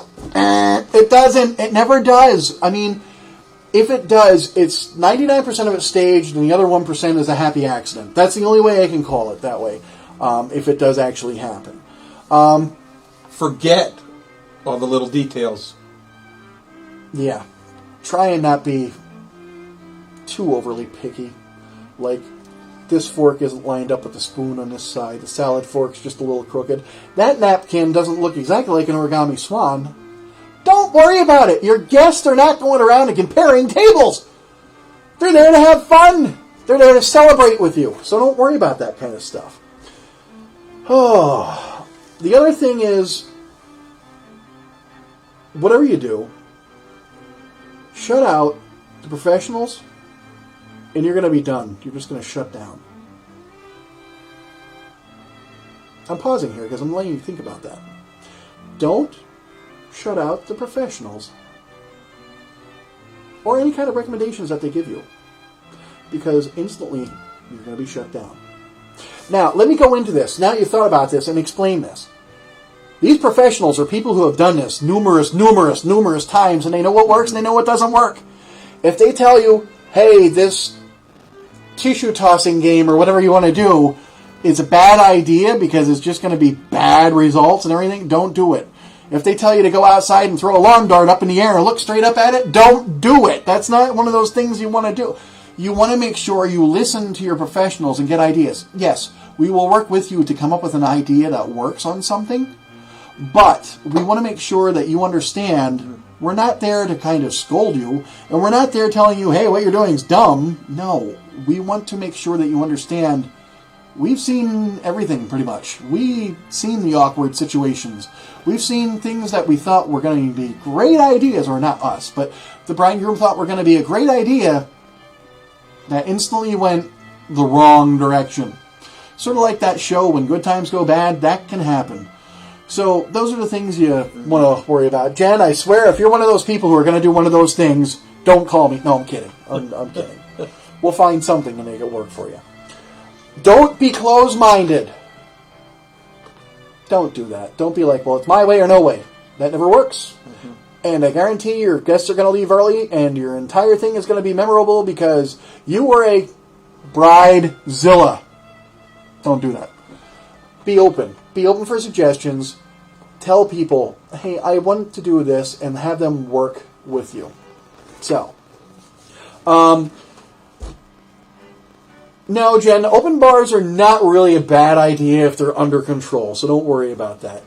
My last and least, but not least thing for the don'ts is, whatever you do, don't wait till the last minute. Never wait until the last minute with anything.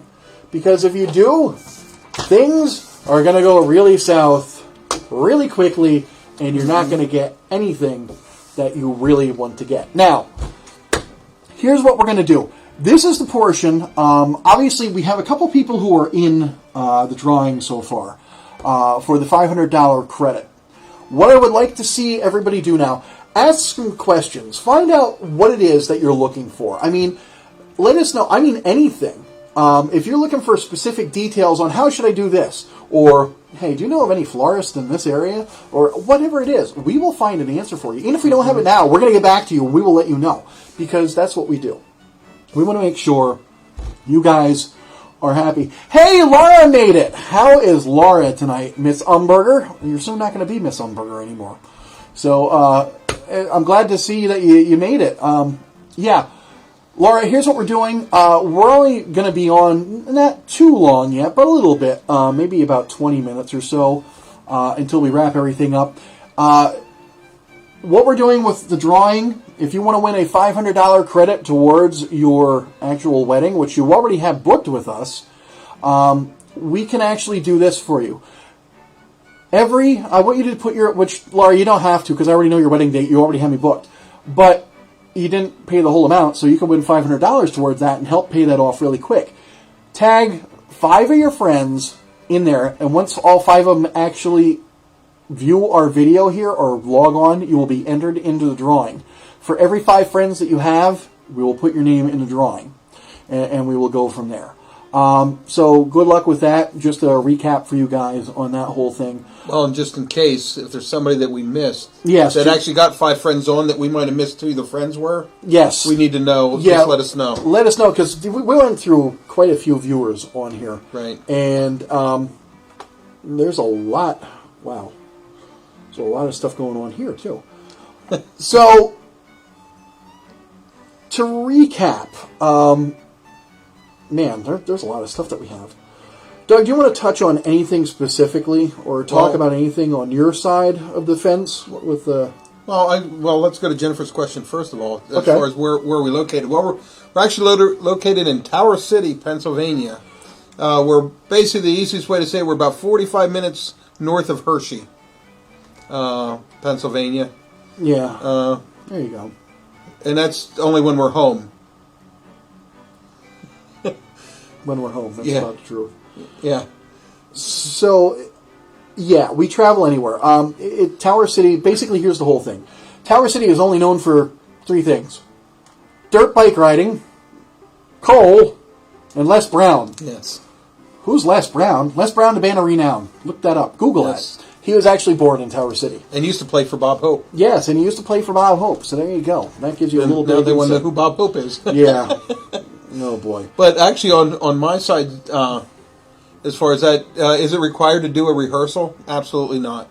But if you do not do a rehearsal, you would definitely want to get together sometime, whether it's on a phone, Skype, Yes. Whatever, to actually go over how the service will actually progress. We don't require the rehearsal. Do I think it's a good idea? Sure it is. Because there's many different things that can happen, different ideas. We can bounce ideas off each other, what you like, what you don't want to like, what you want to try. Are you going to have a soloist? I mean, there's many different things that have to be incorporated.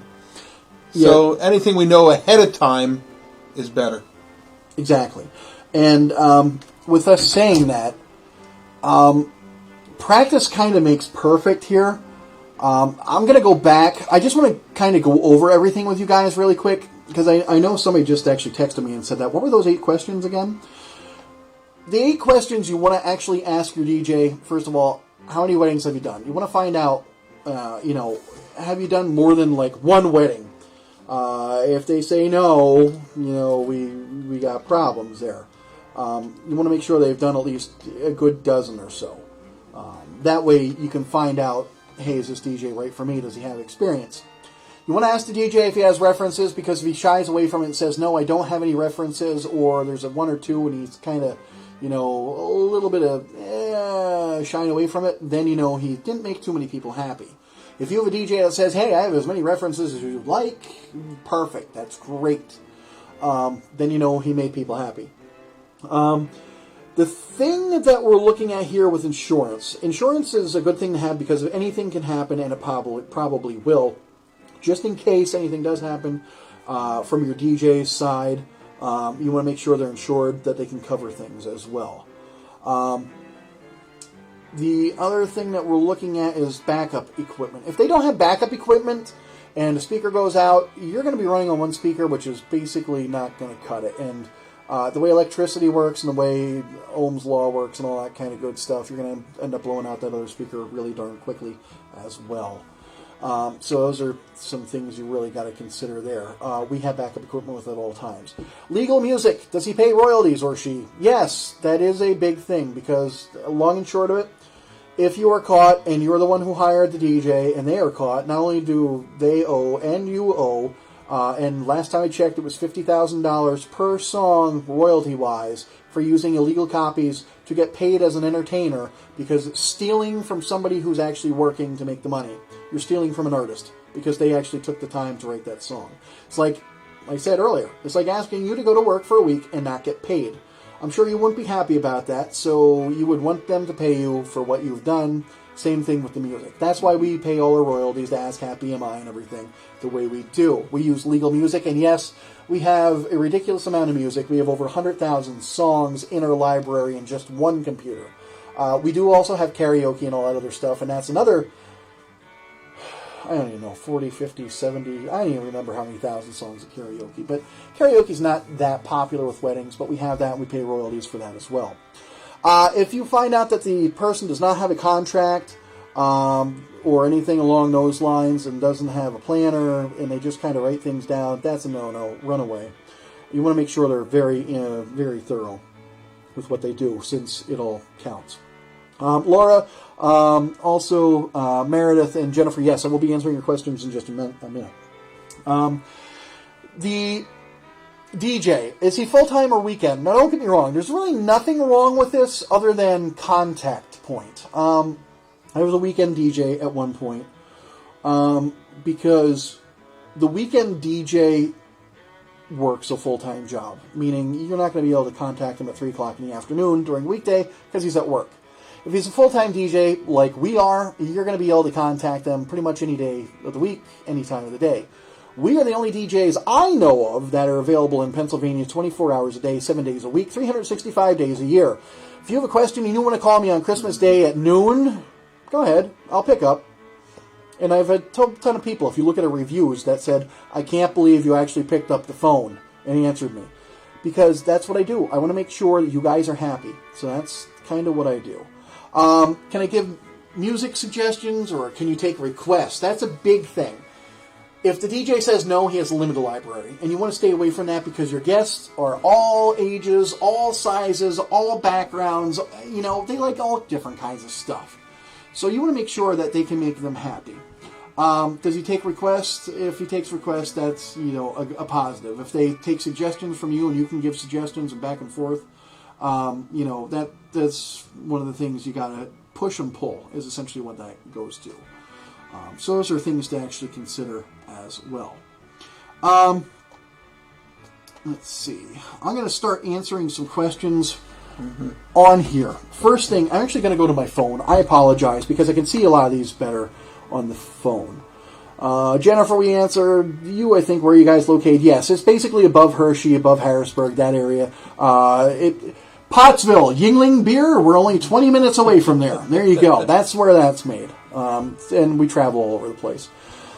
Let's see. Meredith says, is it best to message your page or text you to get info and booking if my wedding date is available with you? Yes. You can actually text me, Meredith. My phone number is actually on the bottom where it says everything wedding. Below there it says text us live. You can text me on there. You can also email me if you would like. It's Mike@fmsoundproductions.com. So you can visit us on our website, fmsoundproductions.com, as well as this Facebook that you're on right now. There's a lot of reviews. There's a lot of information on there as well. Some photos, a couple videos, and things like that.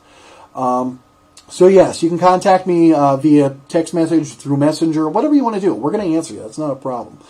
Laura, you've been a pain in my side. No, I'm kidding. It's your father. He's texting me right now. Can you do extra lights, not uplighting, with the extra T stand, or without the extra T stand? Yes. Yes, you can. Basically, what we do is we can take different lighting, and unfortunately, I don't have slides prepared for this video, or I'd show them to you. But we have different lighting that you can actually lean against walls or fixtures, and actually it projects different types of patterns on the floor, on the wall, on the ceiling, on a tree. A perfect example, I did one on white birch trees, seem to be my thing for some reason, but they're a very attractive tree. We did one on a white birch tree one time where we took what was called a moonflower effect. And that moonflower, in fact, I'll show you. I do have a picture in one of our setup examples. The moonflower effect is that thing on the floor that you're actually seeing on the top right upper pink picture.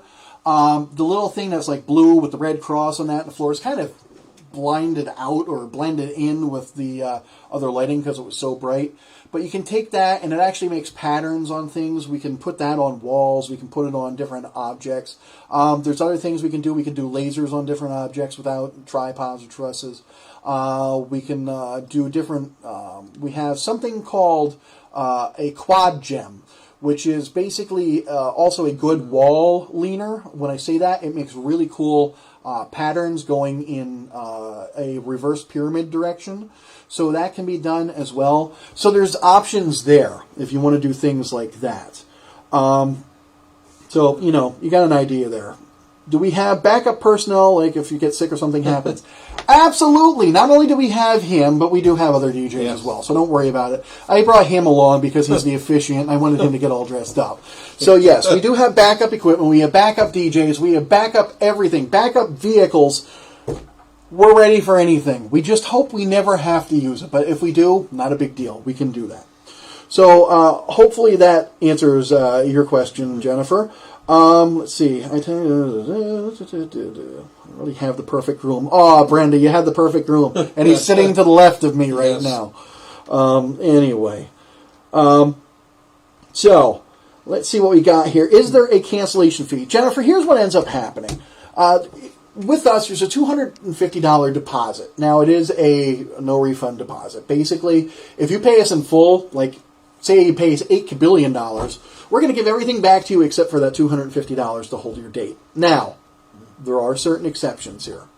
If you tell us something has happened, and it has happened before in the past, where we had to either A, reschedule, which obviously we keep your fee then, we just reschedule for another date if it's available, in case of certain situations, something happens in your family that you have to move the date.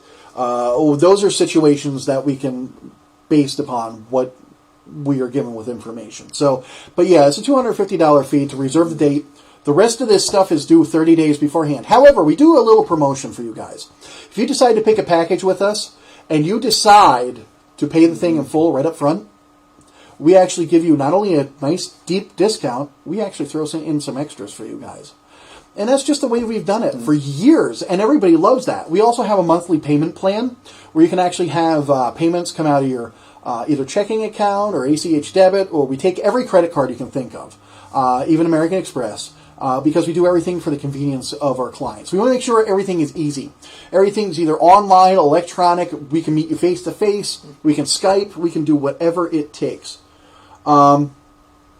What would you do, Laura says, if someone requested a song that was on the Do Not playlist? Well, here's a funny little story about that, Laura. Theoretically, we don't do anything. But if we have many people that come up to us and ask for it, we come ask you. If you still say no, we don't play it.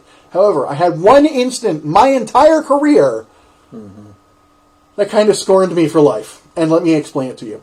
The bride did not want the chicken dance. No problem. I agreed to that. So I went over to her because about 10 people came up and asked for the chicken dance. I told them no. And I went over to her and said, look, here's the thing. 10 people came up. Do you want us to play it or not? She said, no, definitely not, no matter what. No problem. I will not play it no matter what. The father of the bride, the one who paid me, the father of the bride, the one who paid me, came up and said, you were playing the chicken dance because I'm the one who paid you. Otherwise, I want my refund. What do you do in that situation? I went over and I nicely announced, ladies and gentlemen, the bride and groom do not want to have the chicken dance played. However, the father of the bride has told me, since he is paying me and he's the one who has the check, I have no choice but to pay it or play it, or I don't get paid. So if you would like to dance to the chicken dance, that would be fine and excellent. Unfortunately, if you do not, I understand and apologize. But here's the chicken dance as per request of the father of the bride. And I played it. Unfortunately, she gave me a 3-star review because of that whole thing. And that's the one that ended up taking my 5-star review down to nothing. I mean, I still have a 4.8-star review. That's not a problem. But her 3-star review because I played the chicken dance because her father said that. So it was a tough spot, tough situation, kind of a learning curve. But, sometimes you just got to take the good with the bad. So, yes, hopefully that does answer your question if it's not on the Do Not playlist. What kind of things do you throw in with payment in full? Okay, Meredith, that's a very good question. Depends. Depends, not depends. Yes, depends. Depends? Depends on who she's talking to. If his back's turned, I offer quite a bit. Yeah, just don't do that. I thought you meant Depends undergarments. I was No. what? We don't throw Depends in there. Unless you want us to, then we'll do that. At a discounted rate. Exactly, at a very discounted. I hate to work with this guy. You don't even want to meet the other guys. Okay, Meredith, here's what ends up happening. If we pay in full, depends on what kind of package you have. Perfect example. Let's say you buy our Simple Elegance package. And that's it. See, she's talking to me, so shut up. Go ahead. Dog, it's coming out of your wallet. Comes out of your pay, though. Basically, if you go with our Simple Elegance package, what that would be is a $750 package. It's a 5-hour package. Now, when I say a 5-hour wedding package, here's the way we charge. It's not from the time we leave our house. It's not from the time, that we get there. It's none of that. Our 5 hours starts from the time your first guest comes in the door. That's it. If we're there 7 hours early, hey, that's on us. You don't have to worry about paying that. You don't have to worry about setup. You don't have to worry about tear down. That's on us. It's 5 hours from the time your first guest comes in. So let's say you get that $750 package. It comes with no lights, absolutely nothing. And that's what you want to get. But you want to pay it up front? You want to pay it in full? I'll probably end up throwing like a monogram light in. Or I might throw maybe a couple of uplighting fixtures in to give you a couple lights. Something like that. If you get one of our larger packages, depending on what that package might be, if you get like our grand entrance, which is the biggest package that we offer just in the DJ side of it, I might throw a couple extra monogram lights in. I might throw a couple extra moving heads in. I might throw some extra uplighting in. And I might knock off an extra $200 to $300 on top of that.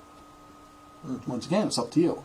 If you start adding on top of that with photo booths and you start getting officiants and you start getting, we'll work with you. If you pay with that up front, we will make sure we work with you perfectly. We'll make you happy. If you tell me, hey, look, this is not in my budget and I want this, we'll find a way to customize a package to make the key point of what you want into your package. We like doing that. So, those are different things that we can do. Let's see, what was the other one? I did have another question that was actually just texted to me here. Yes, actually, there's a good question. Yes. Yeah, we do, especially as far as if you're doing the officiant. Yes, exactly. You're doing, the DJ, you're doing some uplighting, the photographer. Yeah, I mean, and the photo booth and all that stuff. We can bundle all that stuff together for a deep discounted rate. We do that a lot. We do that a ton. And I'll give you a perfect example. Just to give you guys an example of pricing, we've done our Simple Elegance package, a complete room or barn uplighting package, a monogram package, the officiant, with the rehearsal, plus ceremony sound system, total $1,950. That's $500 off everything. Can't beat that. Oh, did I tell you we threw in the photo booth too? Yeah. So just to let you know, we work with everybody. We want to make sure you guys are happy. A lot of people out there, a lot of other businesses, DJ businesses, they want to kind of make the, fast nickel as where we want to make the slow dime. And the reason why we do that, and the reason why we say that, is we want to make sure if you're happy, we're happy. If we can do it at a less expensive price to make you smile and you tell 10 more people or even 2 more people about us and we get more jobs, that's what we're looking for. Like I said, this is what we do for a living. This is, well, every day of my life is 24 hours a day of DJ. My wife actually is on me about, you do have children. And yes, I do. And don't worry, I don't neglect them. I mean, soccer practice, all that kind of good stuff as well. There are some soccer games I miss because they're on Saturdays. But we're focused on doing whatever it takes to make you guys happy. And that's what it comes down to. Our customer service is unlike any other disc jockey service. We're not one of those people that, here's your paperwork. Okay, that's it. And then you don't hear from us until a week before the wedding. We see that so many times. We actually have people come to us that have canceled their DJs or had their wedding and say they wish they would have went with us or known about us. Because our customer service is kind of not like any other DJ service. It's more like customer service, plus we're a DJ, plus we plan, plus we do the photography, plus we do the photo booths and the officiant and everything else. So it's an all-inclusive package when you get us. We go above and beyond. We'll even, a perfect example, we had a bride who called us and was looking for a certain flower. All the local florists that she could find did not have the same color orchids. I don't know, something like that. We actually picked up the phone, because I have access to all these different places. Found a florist that had the exact duplicate orchid that she needed and had them dry ice shipped to her. So these are options that we can do. I mean, we are the middleman, we are the front man, we are whatever you need us to be to get you to be happy, to make your day as best as it can possibly be, and memorable for all of the absolute right reasons. Well, and one thing that I don't think you have mentioned yet is also the day of the wedding. As far as that, actually, even before the wedding, we actually reach out to the vendors, yes, the different vendors, and actually find out what their plans are, knowing, okay, the time of the cake cutting, the time of the, what are the photographers doing, where they're going to be positioned, so that we don't interfere with that, but at the same time, there's a time frame we know as far as how to keep it moving, keep people on the dance floor, which goes back to actually the one question as far as about, how do you keep people dancing the whole night long? Well, that's our job. So we take care of that. But yeah, so we do work with actually the vendors themselves as well. Yeah, I mean, we do that a lot. So things to consider there. There's a lot involved that you don't even think about, and we think about it for you.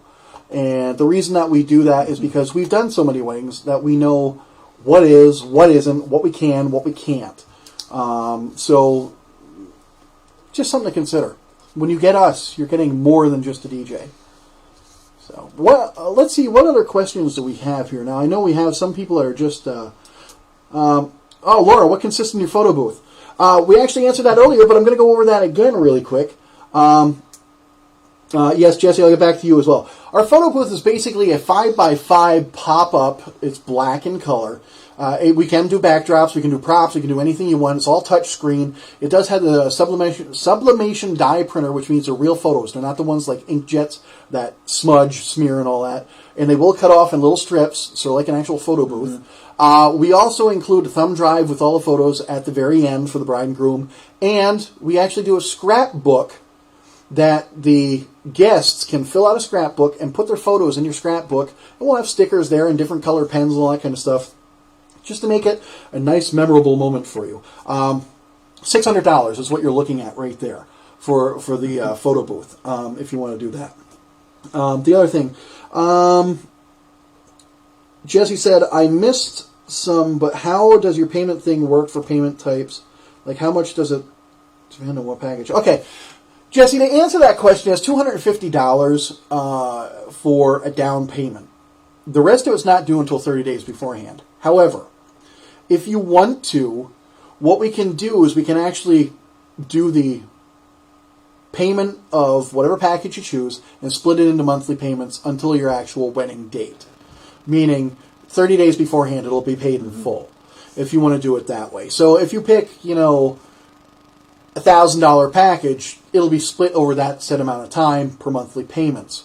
And we can work things out that if you want to only do this much per month and then during the last month pay the balance, we will work with you to do that as well. Let's see.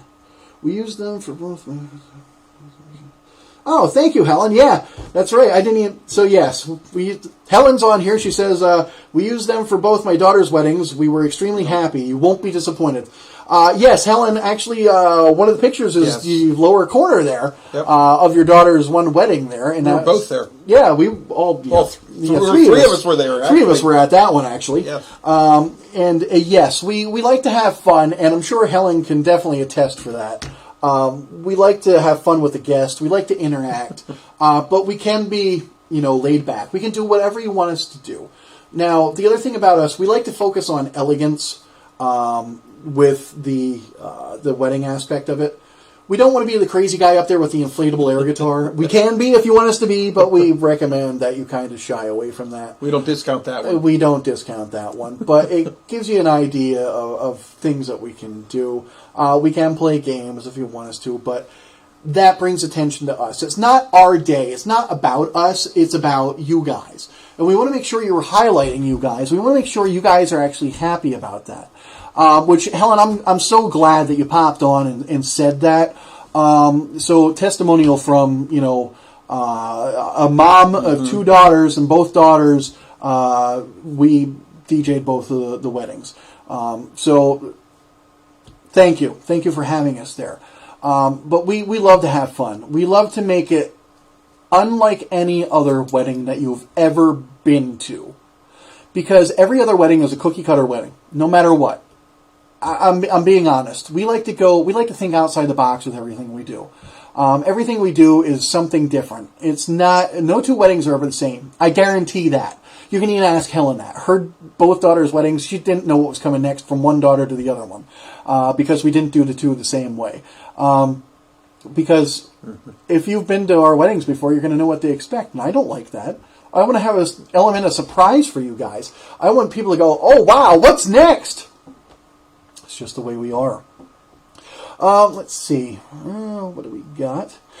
Do you require us to feed you was another question. No. You do not have to feed us. Now, here's the thing.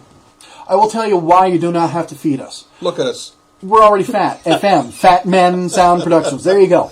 Actually, it doesn't actually mean that, but I tell people it's fat men. That way, whatever. No. The reason we don't have to feed us and the reason we really don't eat is because digestion and microphones never work. Because you don't want somebody going, ladies and gentlemen, I would like to introduce to you, burp. You don't want that. That is not a good memory. So we don't, we appreciate it. We really do. And thank you. But save that money to go on your honeymoon. Because obviously, it's just you don't want to do that. Let's see. I'm trying to go through all your questions. I apologize. There is just so many of you that have said something on here, and I know I missed a couple. So let me see what I can do.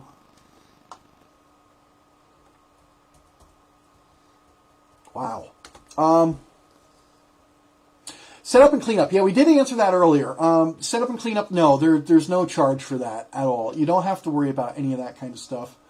Trying to think what else we have here.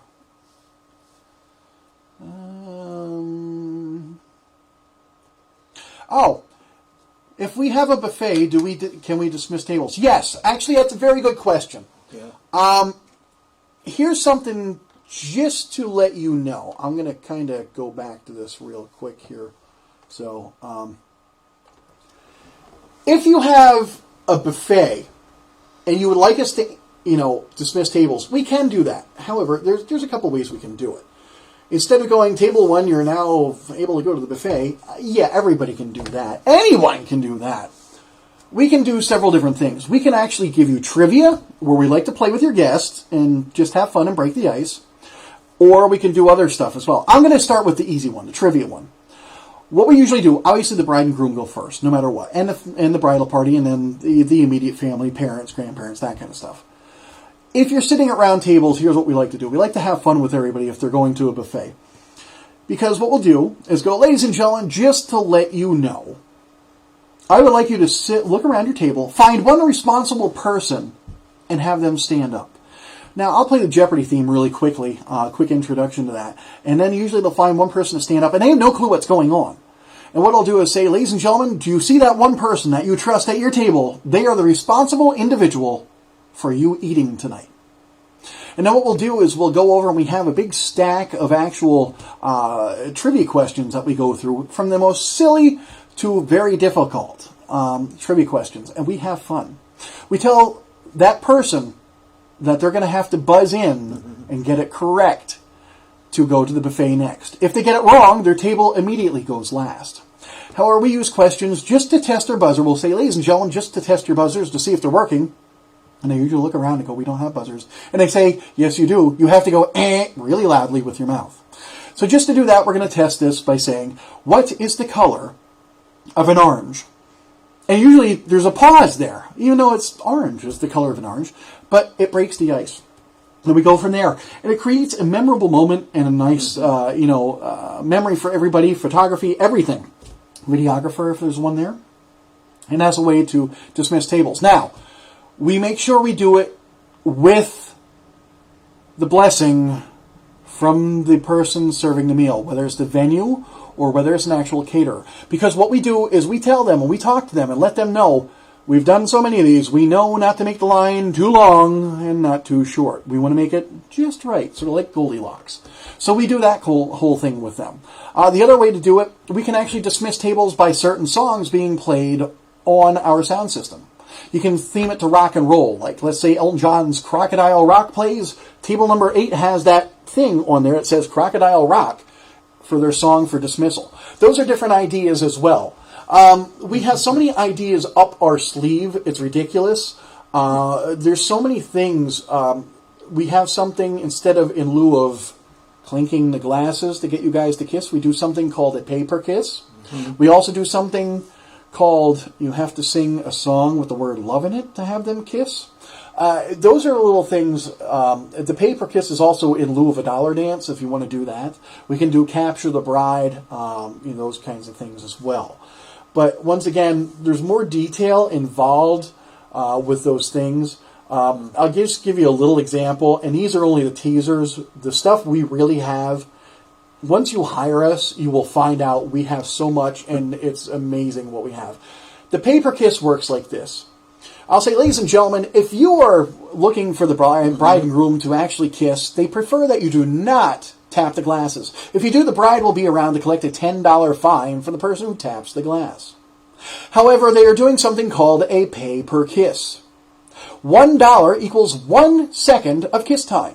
If you have $20 or larger, come see the DJ and we will count backwards. Usually at that point what I'll do is banter with the bride and groom, saying, hey, you should have brought the chapstick along and all that kind of stuff. And I'll let them know that if they break lips, they have to start all over again from the top of that number, whether it's 20 or 50 or so forth, whatever it is. You would not believe the amount of money that brings in for the bride and groom. I've had people say, I'm glad I did this rather than a dollar dance. I had one couple in Pottsville, Pennsylvania, who made $500 alone just doing a paper kiss. I'm not saying that's going to happen for you guys, but it has happened. So those are ideas, and we like to incorporate different things for different people just to make your wedding stand out. We do tons of stuff with the bridal garter and bouquet, so it's up to you. You tell me, what do you want to do? What DJ do you want to pick? Did I give you enough information to go out there and talk to people? Do you want to talk to us some more? I mean, you tell us. We can easily do whatever. No problems. Doug is just eager to put his little deacon robe on here and go out and officiate an officiant's job. Hey, what? Well, I got to do the job, right? That's what I get paid for. But oh, there you go. And Helen said, I can attest that my first daughter's wedding, they made roughly $500 doing that as well. So, Helen, once again, thank you for that. And mostly in 20s. Yeah, there you go. That's usually what happens. They show up with $20 bills, and so invite your rich friends. But, we like to have fun with everybody. Like I said, I apologize. I am trying to go back through. There was a lot of questions that were on here. Some were missed. Some I unintentionally, I really didn't try to miss him. I promise you. Well, And- he's thumbing through. If you have any more questions, you can just tack them up there because I can see them. Yeah, he can see the ones that you tack up here. I'm going to go through all the ones that are texted to me right now because some of them we actually did answer with different things. Oh, how soon do you... Oh, okay, I see. All right. So the question came up, how early do you need to get into my venue to set up? All right, very good question. Generally, we are there a minimum of 2 hours before anything happens. When I say anything, I mean the ceremony. If the ceremony is going to take place, we're there 2 hours before that even starts. And the reason being is we want to make sure everything is set up, working properly, sound check, lights check, everything. Because if anything happens, we want to make sure we can change out that equipment. That backup equipment we talked about, that's the time we want to do it. Because we don't want to do it while your guests are there. Because once again, that makes us the focal point. We don't want to be the focal point. We want to be the guys who go, our job's done, and I think the bride and groom are smiling now. And it happens a lot. But what we want to do is we want to make sure everything is around you guys. We want to make sure that you guys are the ones that are getting the... You had the best wedding ever. It's been fun. I had terrific time. I wish it would last longer. These are all things that, we hear people say to the bride and groom. And no matter what, at the end of the night, I go to every single bride and groom and I ask them one question. So how fast did your day go? Did it go like that? Every single one so far said yes. And that's over 500 and some weddings in my book. Me personally, then I know that. So when it comes down to it, you gotta get someone that you can trust, someone that knows what they're doing, and someone who's going to work with you with every little detail that you can think of. Now, the day of the wedding, don't worry about if the forks aren't lined up. That's no big deal. But make sure that you get everything together before the day of, and you're good to go. And like I said, if you decide to hire FM Sound Productions, us, down here in the corner, which you can actually call this number as well, there you go. You can call that number down there as well. That's our main number. That's my cell phone number. And you can actually ask for us, or me. I'm going to answer no matter what. Who knows? Maybe my dog will answer. I don't know. We can send you all this information. Now, we can send it to you electronically, that you can look over everything, including contracts. You can look over a 6-page planner. You can see how incredibly thorough we are. And go from there. Because I guarantee not too many DJs out there will be able to answer all your questions 24 hours a day and give you a price like what we can give you on some of this stuff. Because once again, why are our prices like they are? And why do some DJs only charge $200 and some DJs charge $1,000? It all depends if they're full-time. It all depends if they're insured. It all depends if they're paying for royalty rights on music. It all depends on their equipment. We have enough that we can do 3 full setups in one single day. Now, here's the thing. When you talk to us, if you talk to me directly, you're most likely going to get me directly as your DJ. If you talk to Doug directly, you're most likely going to get Doug as your DJ. If you talk to one of my other DJs, you're most likely going to get that other DJ. So, just to let you know, that's the way it works. Because we feel things can get lost in translation, and we don't want that to happen. So, that's everything there. What we're going to do right now, I am going to get set up here and look for a few things. In the meantime, I'm actually going to do something. I apologize in the meantime because I'm kind of going back and forth here. So you guys are probably going to hear music right about now in the background, which actually ran out while I was doing the video and everything. I'm going to actually show that video one last time to you guys, and then we're going to get into the drawing. So, with that being said here, I'm actually going to go back here where I just was, and we're going to mute all this stuff out, and then folks, enjoy this little video that we have here that kind of highlights some of the stuff that we've done in the past.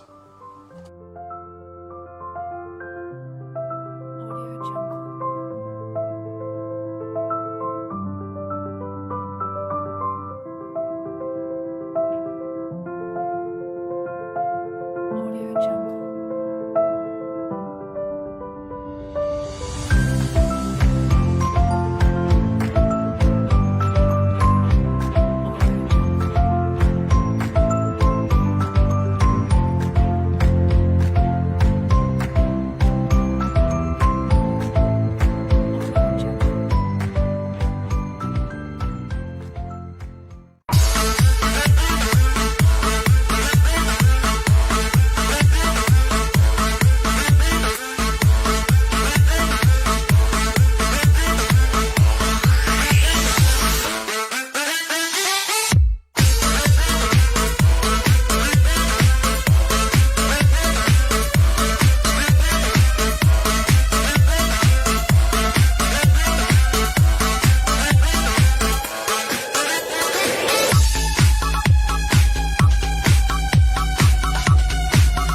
So once again, we decided just to show you guys what we're looking at here.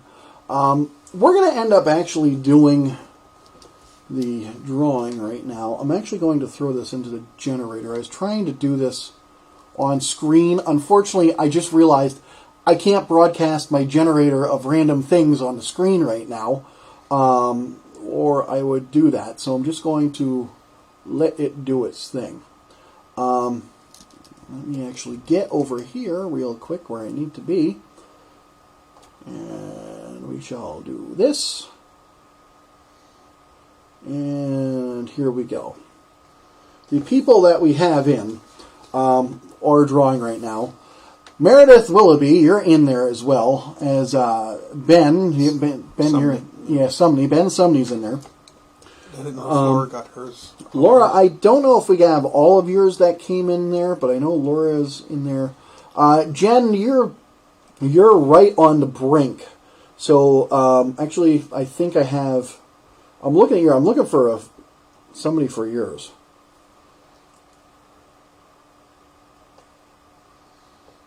So there we go. So Jennifer, you're in. Meredith, you're in. Ben, you're in. Laura, you are in. Now we are good. I had to verify everything, and let's go from there.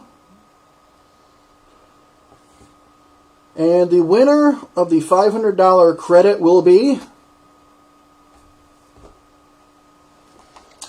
Meredith. You are now a $500 credit winner with FM Sound Productions. So you are good to go. So Meredith, congratulations. $500 towards your wedding DJ with us. So $500 off any package that you end up choosing. So there you go. Awesome. Congratulations. Do you guys have any other questions at all at this point before I go and sign off for the rest of the evening? Even if you do, you have, woohoo. Good for you, Meredith. Even if you, have anything, feel free to text me. You have the number, the 717-215-9678. Let us know, and we'll do whatever we can to get a hold of you. I don't care if it's midnight, 1 a.m., 3 a.m. I'll call Doug and tell him he has to call you. No, I'm kidding.